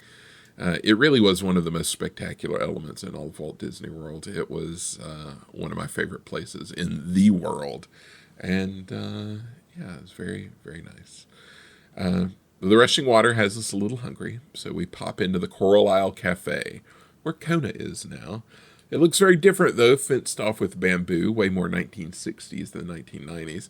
This was at first essentially a coffee house for resort guests. Looking at menus from the time, you'll find such exotic delicacies as corned beef and cabbage and pastrami sandwiches. They had fried chicken. The kids' menu features tantalizing names like the Wahine Dancer, which is spaghetti and meat sauce with Parmesan cheese. Huh. So the Wahinis, they like a little of the Italian, I guess. You can get a side of corn on the cob for 50 cents, which I thought was nice. And interestingly, they offer both Coke and Pepsi. Wow. So you can have your choice. In the aisles, anything goes. I do have to note, however, that even at this early date, they offer something that was a favorite of mine 2 decades later, the chicken Maori, a kind of Polynesian-y fried chicken sandwich. It was really good. I do believe this is one of the recipes I included in the appendix of my book.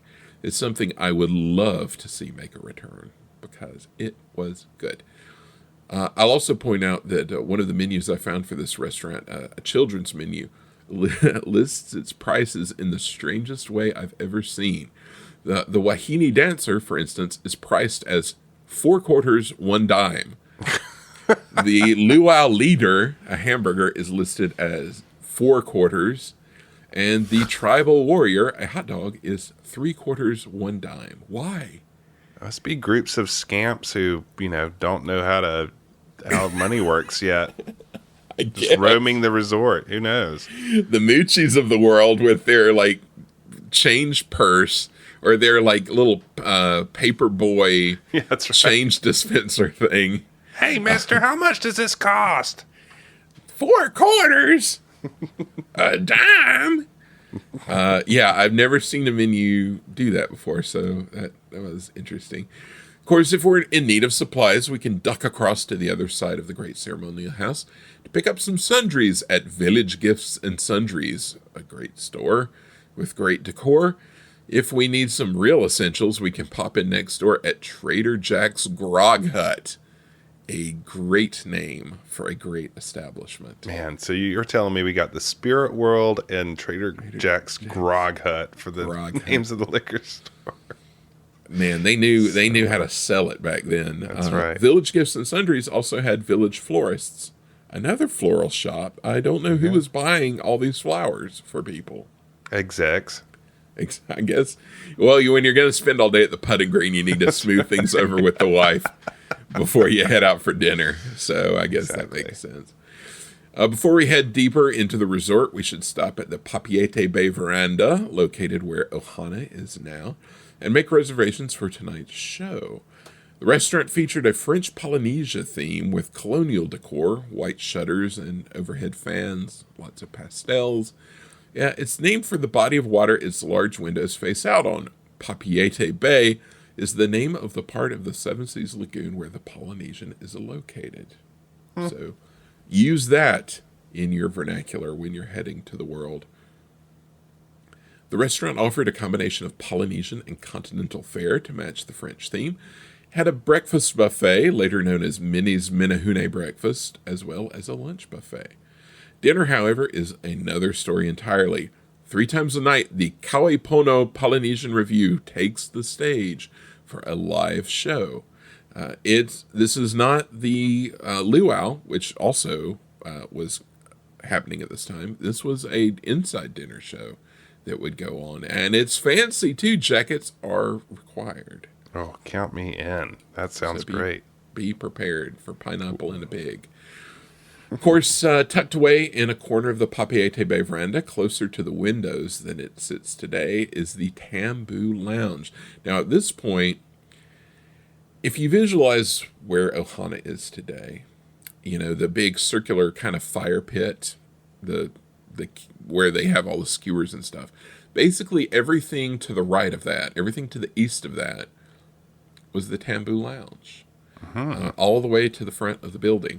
This intimate locale features, it was said, cocktails, conversation, and Ramon Bueno on piano. Let me tell you,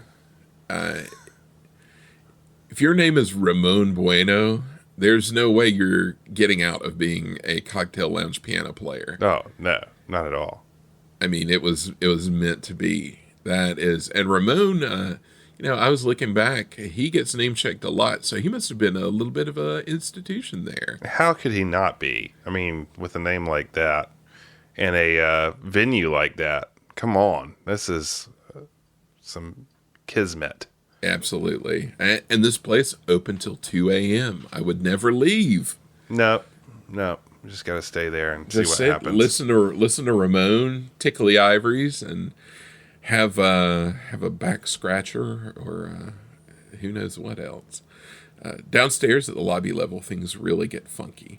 The first thing you might notice is the tile work.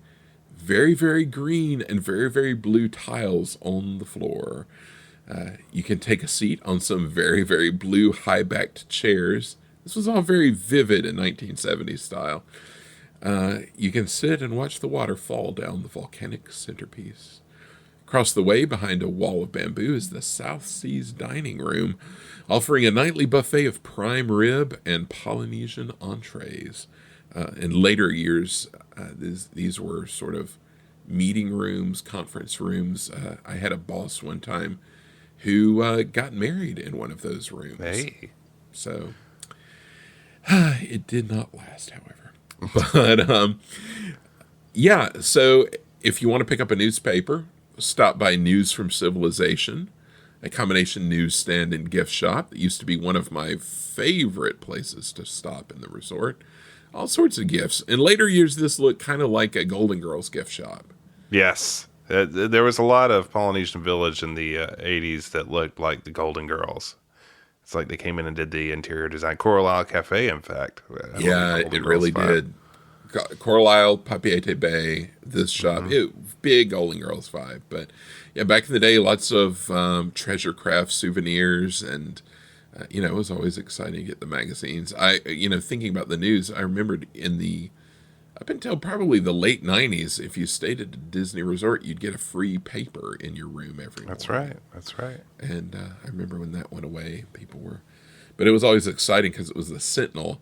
So you would get to read like the comics from out of town, like see what the out of town comics are like. And then, we were down there on vacation once when they announced the Disney Decade. That's correct. We got the newspaper with all the details in that. So that was super exciting as well. Delivered right to your hotel door. Good times. Indeed.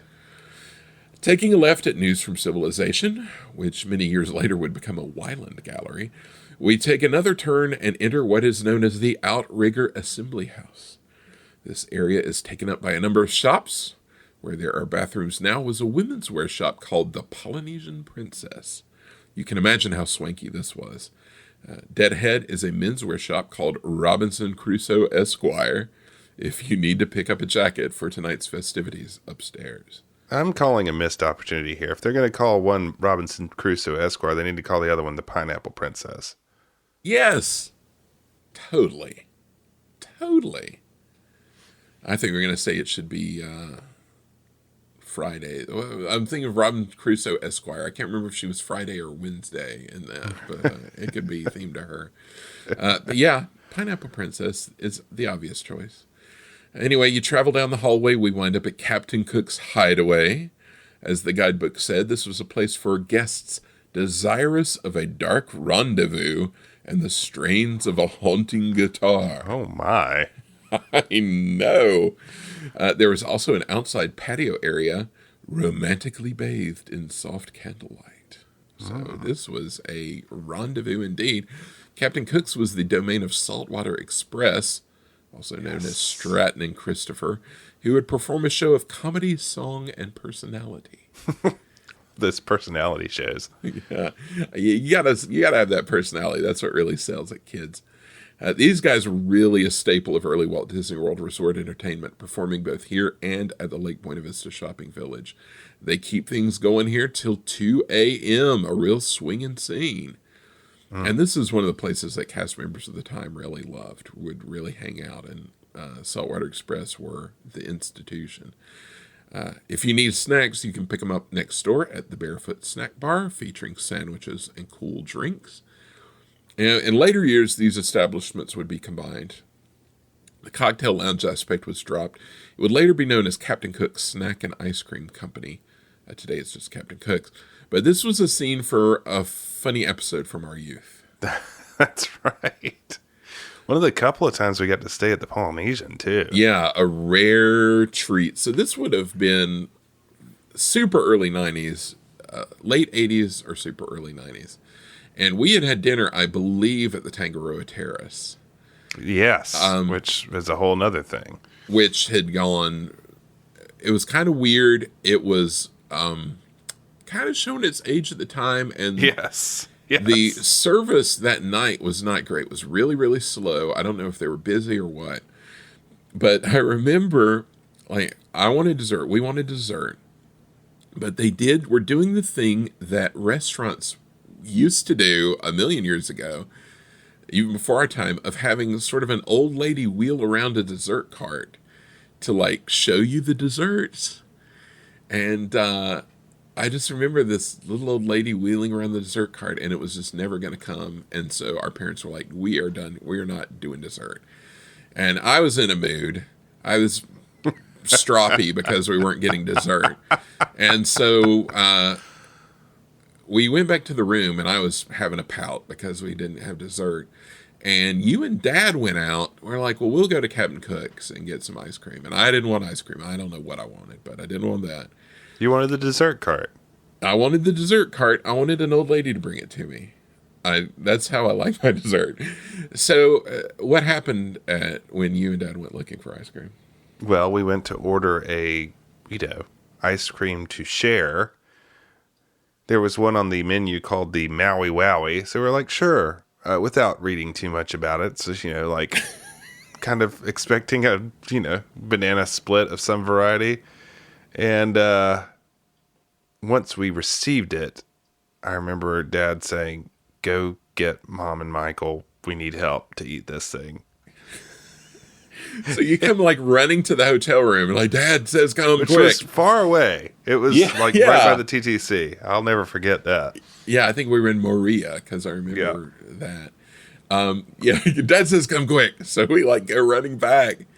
And this thing is like, if you got one of the giant clamshells from 20,000 Leagues Under the Sea, because it was served in a giant clamshell. It's the same idea as like a kitchen sink, but was more.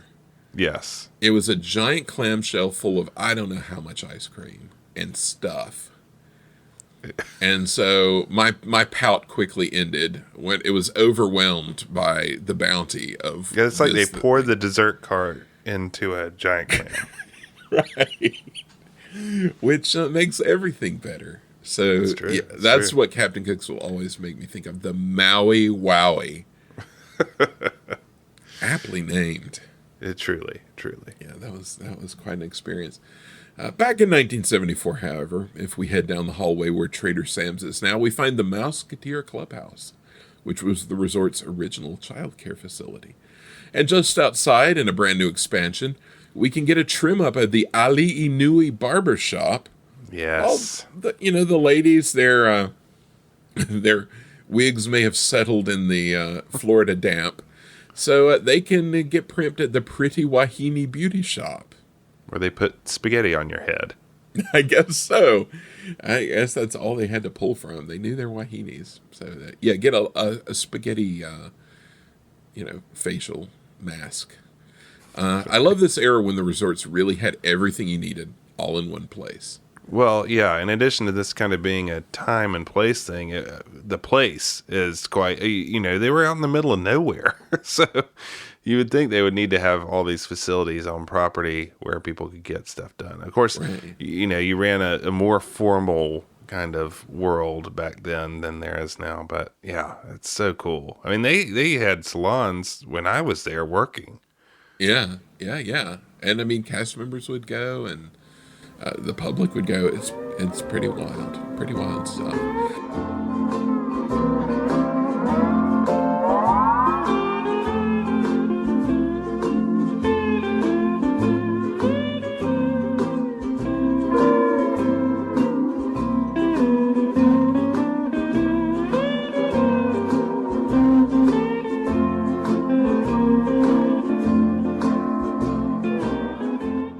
Of course, if we wanted to, we could see the nightly Kauipono Polynesian Review in Luau Cove.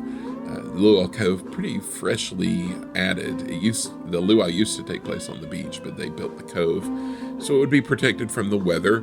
The fun there starts off with sipping Mai Tais, fruit punch, or Island Delight, which I don't know what that is, on the terrace garden patio, before helping ourselves to a dinner of Polynesian ribs and Okanaka beef, shrimp, and vegetables, and fried rice. So good stuff. The review features symbolic songs and dances from the South Seas, including the Samoan knife dance, where a young islander skillfully whirls sharp blades in an exciting, hypnotizing display. So that's exciting. We learn the, quote, customs of courting and self-protection. What, I don't know if those are related or not. Witness the delightful Samoan slap dance, and hear the Hawaiian wedding song. This is very Blue Hawaii. Oh, very Blue Hawaii, yes. And Luau Cove also hosted Sunday church services up until recently. I mean, they were also holding them when I was there at Walt Disney World in 2000. So that is true. This was a thing that would always be in the Birmingham guides that would blow my mind, was that they would have on-site church services. They would have a sort of non-denominational Protestant service, and then they would have a Catholic service. And I think the Catholic service birthed the Mary Queen of the Universe shrine, which would be opened later. That's very interesting. Okay. Well, there you go. So yeah, back when there was nothing, I mean, really between Orlando and Lake Buena Vista, there was nothing. Right. So right. I remember when they built that Mary Queen of the Universe. So people, I guess, finally had a place to go. But we don't have time to stop because we're headed to the Eastern Winds. The iconic Chinese junk docked at the Polynesian Marina. Cocktails are served on deck there nightly at 6. Cocktails going around, and I don't mind. Right. Or we could jump aboard a steam paddle wheeler for nightly sunset and moonlight cruises. 4 times a night, a ship leaves the Polynesian for an hour-and-a-half cruise with live entertainment and cocktails. It's a steal at $3 a trip. Now that, count me in times however many. I would do that often. Live entertainment, 4 times cocktail a night, cruise, come on. Yeah, just cruising around. That's something, I'm really surprised they don't do these days because that would be nice. That's right. For a more private rendezvous, we could book a private dinner cruise on a Chris Craft yacht or Aqua Home. For $25 a person, you get a 2.5-hour cruise featuring a shish kebab or steak dinner and complimentary cocktails. Very romantic. Or if you just want a drink, you can charter a cocktail cruise on the same ships for just $10 a head. Take somebody out for a spin, have some cocktails, enjoy yourself. Regardless of whether you take them up on these options, if we stand looking out at Beachcomber Isle in Papeete Bay, we might see some waves issuing from Dick Nunes's fabled wave machine, washing ashore at Surfrider Beach, where the wedding pavilion sits today. And if we haven't had enough aquatic fun, we can return tomorrow to the marina to rent an aqualark, a pedal boat, a float boat, or any number of sailing ships, or even one of those fabled bob-around boats. They have their own AM/FM radios. Those boats always look like they were really fun. You got the little circular couch deal going on. If they don't break down. If they don't break down, it's good times. Of course, if we have a bunch of friends along, for $1 a head, we can rent a real outrigger canoe and head out into Papeete Bay just like the local navigators might. Imagine this. Just hit the water in your outrigger. Just be sure not to run into one of the lagoon ski shows. These were an odd staple of the early 70s out on the Seven Seas Lagoon. Viewed mostly from the beach adjacent to the Magic Kingdom entrance, they featured, quote, trick and precision skiing, comedy acts, high-flying kite skiers, see Pluto, Goofy, Donald Duck, and other Walt Disney characters on skis. So, man, there are some weird photos of this. There's a shot of Goofy and Pluto fishing from a pontoon boat with kind of an outhouse on it. And while Mr. Smee jumps off a pirate ship in a jet ski in the background. Yes. I have no idea what was going on at these shows. And there's some video of it, The Magic of Walt Disney World. There's that guy, skiing around on his keister. And, but really great Walt Disney World flags the skiers had with the D and Mickey head logo. It's cool stuff. My only guess was this was their attempt to have everything. They wanted to have their Cypress Gardens too. Yeah, it was Florida. Florida. You expect that kind of thing in Florida. So right. You expect Mr. Smee to jump jet skis from pirate ships. That I can't explain. Yeah. As we make our way back to the monorail, we ponder the future of the resort. In just a few years, in 1978, the resort will see its first major expansion, which will add not only new longhouses, but also the Tangaroa Terrace, with its nice tiki support pillars inside. Very nice. And the adjoining Moana Mickey's Fun Hut arcade. And, of course, the years that followed brought even more sweeping changes. But as for now, we can just kick back, relax, grab an Orlando Sour from the Tamboo Lounge. Sounds good. And enjoy the relaxing atmosphere of the Isles in a lush lobby where the waterfalls run day and night.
course, we can't truly finish our trip around Seven Seas Lagoon without mentioning some resorts that fell along the way, unbuilt resorts that we missed out on, and a couple of these just are kind of painful to think about. The original plan for Walt Disney World called for 3 additional resorts, 2 around the Seven Seas Lagoon, one of which was the Venetian Resort, which has a large square building that borrows heavily from the Doge's Palace in St. Mark's Square, also at World Showcase, and 2 towers reminiscent of the Campanile in St. Mark's, bookending a harbor, with the requisite water features being ringed in by low-level buildings. Michael, this would have been a natural for Disney and what they were trying to do with water recreation here at Walt Disney World. Oh, that's right. It's a natural of a theme. It would be a great aesthetic. It's a natural site for a resort there between the Contemporary and the TTC. And this is something they would return to time and again, in the original sort of 1969, 1970, 1971. They had the idea for the Venetian. This is something that would come back in the 80s as the Mediterranean, and that went again until like the sort of early 90s. And it kind of goes back between the Venetian and the Mediterranean, but they kind of change the name back and forth.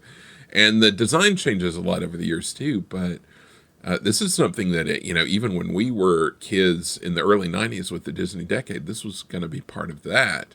It had been announced again, and we were very curious about. Yeah, I remember going down there and, you'd go right over it. There's like a straightaway of the monorail built for, a monorail stop. And you would look and they would have done a little site prep and you'd be like, oh, cool. They're working out there. You'd see trucks out there and everything. And the urban legend was always that there was a sinkhole out there. Right. When it never happened, when it repeatedly never happened, the sort of buzz on the internet became that there was a sinkhole. But thankfully, we have someone who knows to ask about that. Bob Holland worked on the Walt Disney World Resort for many, many years. He will be our interviewee for our next episode. But when we spoke to him, we had to ask him about the Mediterranean and why that never happened. Well, there's many versions. I mean, there are versions that go back before me. I mean, it was always meant to be a hotel site, and there were some sketches and some things done, but I don't think there was anything too seriously done before the first Mediterranean that I worked on. I actually have a picture of the model here in my office. Oh, nice. Michael Eisner was enamored with working with famous architects. Michael knew a lot about design. He was very hands-on. I mean, when we would do a typical hotel project with Michael, we would probably do at least, in the early days, at least a half a dozen detailed design presentations to Michael, starting with the basic layout and architecture and concept and storyline, ultimately down to rugs and coverlets and wallpaper and paint colors and everything. He wanted to be that involved. Ultimately, he got to the point that he couldn't be that involved anymore, but that was typical for the first, 5 to 10 years of the Michael regime. And anyway, he was very enamored with working with big name architects, which I think is also one of the things that the development company allowed him to do, because otherwise the hotels would have been designed primarily by Imagineering. And again, there had been some criticism that you should be, particularly by people like Gary Wilson and the Bass Brothers, that you should be having designers design your hotels, that design hotels as living, not theme parks. And so with a development company, it allowed us to go to outside designers. And then in Michael's world, he was very interested in working with the big name architects of the time, the Frank Gehry's and the Bob Stearns and on and on and on. And there was a gentleman, he's still alive, his name is Antoine Predock. He ultimately designed the Santa Fe Hotel in Paris, which I finished. But Antoine was a real hot property at the time, and he designed the Mediterranean. We spent quite a bit of money. We took it all the way through construction documents. We actually bid the project. Wow. We had some challenges with the design because Antoine likes to design in concrete. He's sort of the antithesis of Main Street and Bob Stern. And there were a number of sort of challenges of trying to get Antoine in line with what Disney would accept. But anyway, the project got designed. It was a very exciting project. Whether it was Disney, I don't know. We'll never know. And then the Gulf War broke out, the first Gulf War. And the problem was that was like 900 rooms plus a convention hotel, a convention center. Grand Floridian had a convention center edition going, and the Yacht Beach Club had a convention center piece going. And ultimately, the Walt Disney Company just decided that given the Gulf War and the uncertainty of travel and things like that, that they didn't want to risk doing another hotel. So it stopped. We actually moved some dirt on the site. People they're a little hard to see now because they're covered by large weeds and trees and things, but there were mounds of earth that were brought there. They actually were brought from Port Orleans. When they had excess fill, we had it hauled up to the Mediterranean site because we needed the fill, and that's as far as we got. We stopped the project. I remember at the time, because this was one thing that had been announced publicly, snooping from the monorail as we went by to see if dirt was being moved, and at one point there was, as construction sites will do with the, just like 2x4s nailed together, I guess, kind of a gate there at the site. Just seeing just any rough amount of dirt being moved was very exciting. Yeah. Well, the 2x4s there were to keep the trucks hopefully from hitting the monorail beam. Oh, well, that makes sense. Well, so what you're saying about the Mediterranean and how far it got along, I guess, goes to answer one of my other questions, which was about the site itself. That there have always been so many rumors about that site because nothing has ever been built there. So it is a buildable site. Yeah, I mean, I've seen some rumors online that wasn't buildable, which when I see those, I jump in and say, no, that's not it's very buildable. Like all sites in Florida, it has some challenges. There's nothing wrong with it. When that project died somewhere towards the end, I would say this was probably in the, 2003-04 period maybe. We did another version. We actually worked with the architect that did Grand Floridian, and we did a thing called the Venetian. That was a working title. Of course, by then there was a Venetian in Las Vegas, so we probably would have had to change the name. But they did an Italian-esque Venetian. We were going to cut canals that would tie to the Seven Seas Lagoon, et cetera, et cetera. I mean, it's a very nice design. We basically took it through concept, early schematic, and again, there just was not... The challenge with that site, it's the last great site on Seven Seas Lagoon. It really demands, in most people's mind, a very high-end hotel. You shouldn't be putting Pop there. You shouldn't be putting, All-Star there. It should be another Grand Floridian, or maybe even better. And that's what we were designing. But the company just in those days was concerned about what the hotel market was going to be at the high end, so we could never get it to go forward. This was so cool. This was a big unanswered question for me. That was when, I don't know. I mean, I feel like the Mediterranean ran into our early internet usage, and the first Disney rumors that we'd read on Rec Arts Disney or whatever they were. Yeah, totally.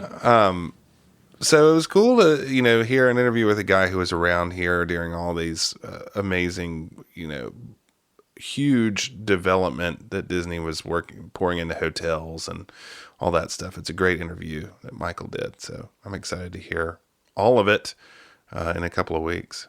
Lots more scoop. One site that was used was this big square plot of land that the Grand Floridian now sits on. But this was originally going to be the Asian resort. This was something that was promised up until about 1973, until it kind of went away in the wake of oil crises and other things.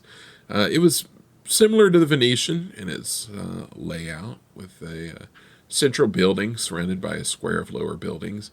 It shared the A-frame roofs with slanted woodwork on top with the Polynesian, and it had a supper club at the top of the central building, a la the Contemporary. And this is why the road that goes around there now, I think it's different now, but it was originally called Asian Way for many, many decades. That's right. They finally changed it to Floridian Way after they built the Grand Floridian. But man, this one seemed like it was even closer than the Venetian to being built. They had the land ready. It was ready to go. And just imagining this as a counterpoint to the Polynesian. In a weird way, it's just kind of, you got the A-frames all the way around and the roofs, seeing the outlines of the roofs change between the Polynesian and that. It was another Wilton Beckett design. Oh, and right beside Adventureland too, just having those two together to interact off each other would have been magnificent. Not to mention, it's a lot of Thai influence, so you would think they would have some proto-Thai, I'm sure it would have been some weird Americanized version of Thai food in the 70s, but still, a Thai restaurant supper club, please. Oh, yeah. Today it would be great if they had, modernized it. The cuisine as they have in other places, it would be a choice destination. This is one I really am sad didn't make it. I prefer this theme to the Grand Floridian by leaps and bounds. I think it looks spectacular. The hotel looked like it would be great. And as you said, this one came closest to happening. It was going to be the next one to be built. They were aiming to have it open in about 1973, but it kind of kept getting pushed back. And then everything else happened, and they wound up getting occupied with Epcot. It didn't happen. And then by the time they got around to building resorts again in the early 80s, they had come up with the idea for the Grand Floridian. So this is sadly a lost resort. Yeah, you got to wonder if that U.S. Steel buyout wouldn't have happened. Maybe they could have gotten it done in short order, but man, you would have loved to see it there. And it got reworked several times over, but notably an early 80s version kind of they went a different direction. They did a kind of white Indian palace motif, another interesting looking resort, a little bit more elaborate. And that would have been interesting, there by the Jungle Cruise. You wonder if they would have let it so you could see out of the Jungle Cruise to there. But oh, that would be nice. That would be a really good much like the Contemporary was for Tomorrowland back in the day. Having that as a backdrop for Adventureland that you could see off in the distance would be really, really cool. Yeah, a number of different designs for this one, and each of them very intriguing. And we came across another resort. I'm not sure if this was destined for the Seven Seas or not, but we should mention it. Yeah, this is something that I just come across some Herb Ryman art for, I believe from the early 80s. This was something called the Carioca Resort. Yeah. And this had a Brazilian theme, Joe Carioca being the mascot of the resort. And this would have been really neat. I don't know how far along this got, if this was just any of the million other ideas that just get sort of thrown out willy-nilly and never go anywhere. But this could have been very cool. I love that they had a design of the logo, which of course had Joe Carioca on it. One rendering has like a traditional colonial era Portuguese street with a large modern glass pane high-rise behind it. So just imagining that and kind of on the water, kind of imitating, a few of the Brazilian things. I lived in Brazil last year, and I just really living there and seeing it just made me really want the World Showcase Pavilion and throw in the hotel too. I just think the themes Disney would do them very well, and they never have really approached it except for in animation, which they did great, as we know. Absolutely. That is a theme that they have not touched in, theme design. And it lends itself so well to, a tropical kind of resort. Oh, it would be spectacular. And especially, if you did it even as a period piece, like 1940s That's Rio. right. How amazing would that be? So that is definitely some untapped potential there. And I don't know if Herb was working on the clock or off when he came up with this, but it was a good idea and would be a lot of fun to see. So, you never know what's back in the files of the unbuilt resorts. That's right. The more I learn, the more I realize that what they say, the good ideas never die. It's very true. A lot of these ideas of things that get built are very old. So fingers crossed, maybe someday. Yeah, I know. Keep an eye out.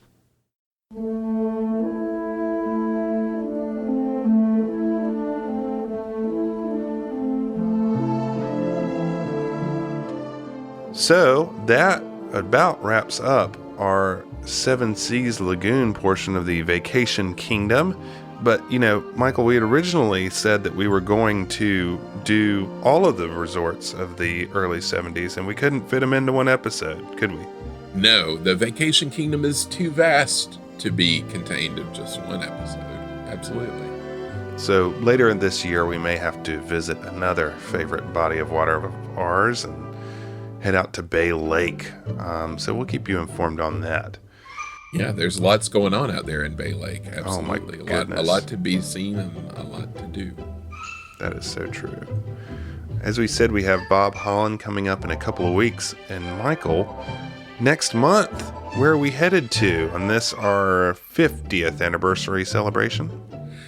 Well, next month, we are going to get back into the park, do things the way they were meant to be done, take a stroll down the middle of Main Street, USA.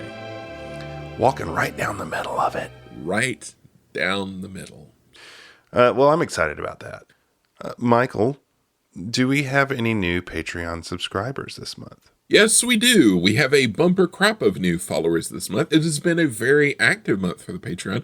We did have our first live stream event for our members of the silver level Order of the Chili Bowl.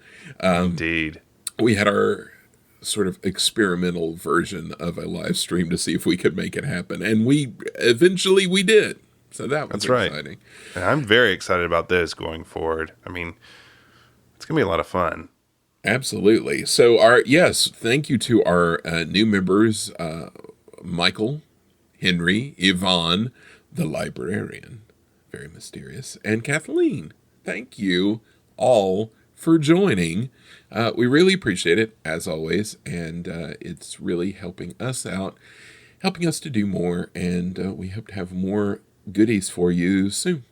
So, if you want to sign up and be a part of that, please check us out at patreon.com/ProgressCityUSA. Please sign up, see what's there. And if you want to get in touch with us, our email is podcast@ProgressCityUSA.com. So send us a note. Let us know what you'd like to hear. Let us know what you're enjoying. And if you get a chance, please rate us on your podcast platform. Leave a review. But that'll about wrap it up for this month. We'd like to thank you all again for listening. We will see you in 2 weeks with Bob Holland and next month with Main Street, USA. So from all of us here at Progress City, we wish you well and look forward to seeing you again real soon. Take care.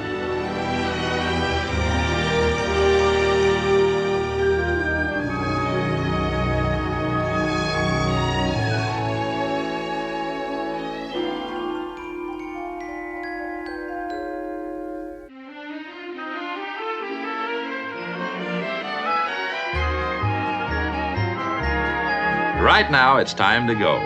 Remember, everything you've seen here in our all-electric city is really possible today. So if you know any cities looking for a new springtime of progress, tell them about Progress City.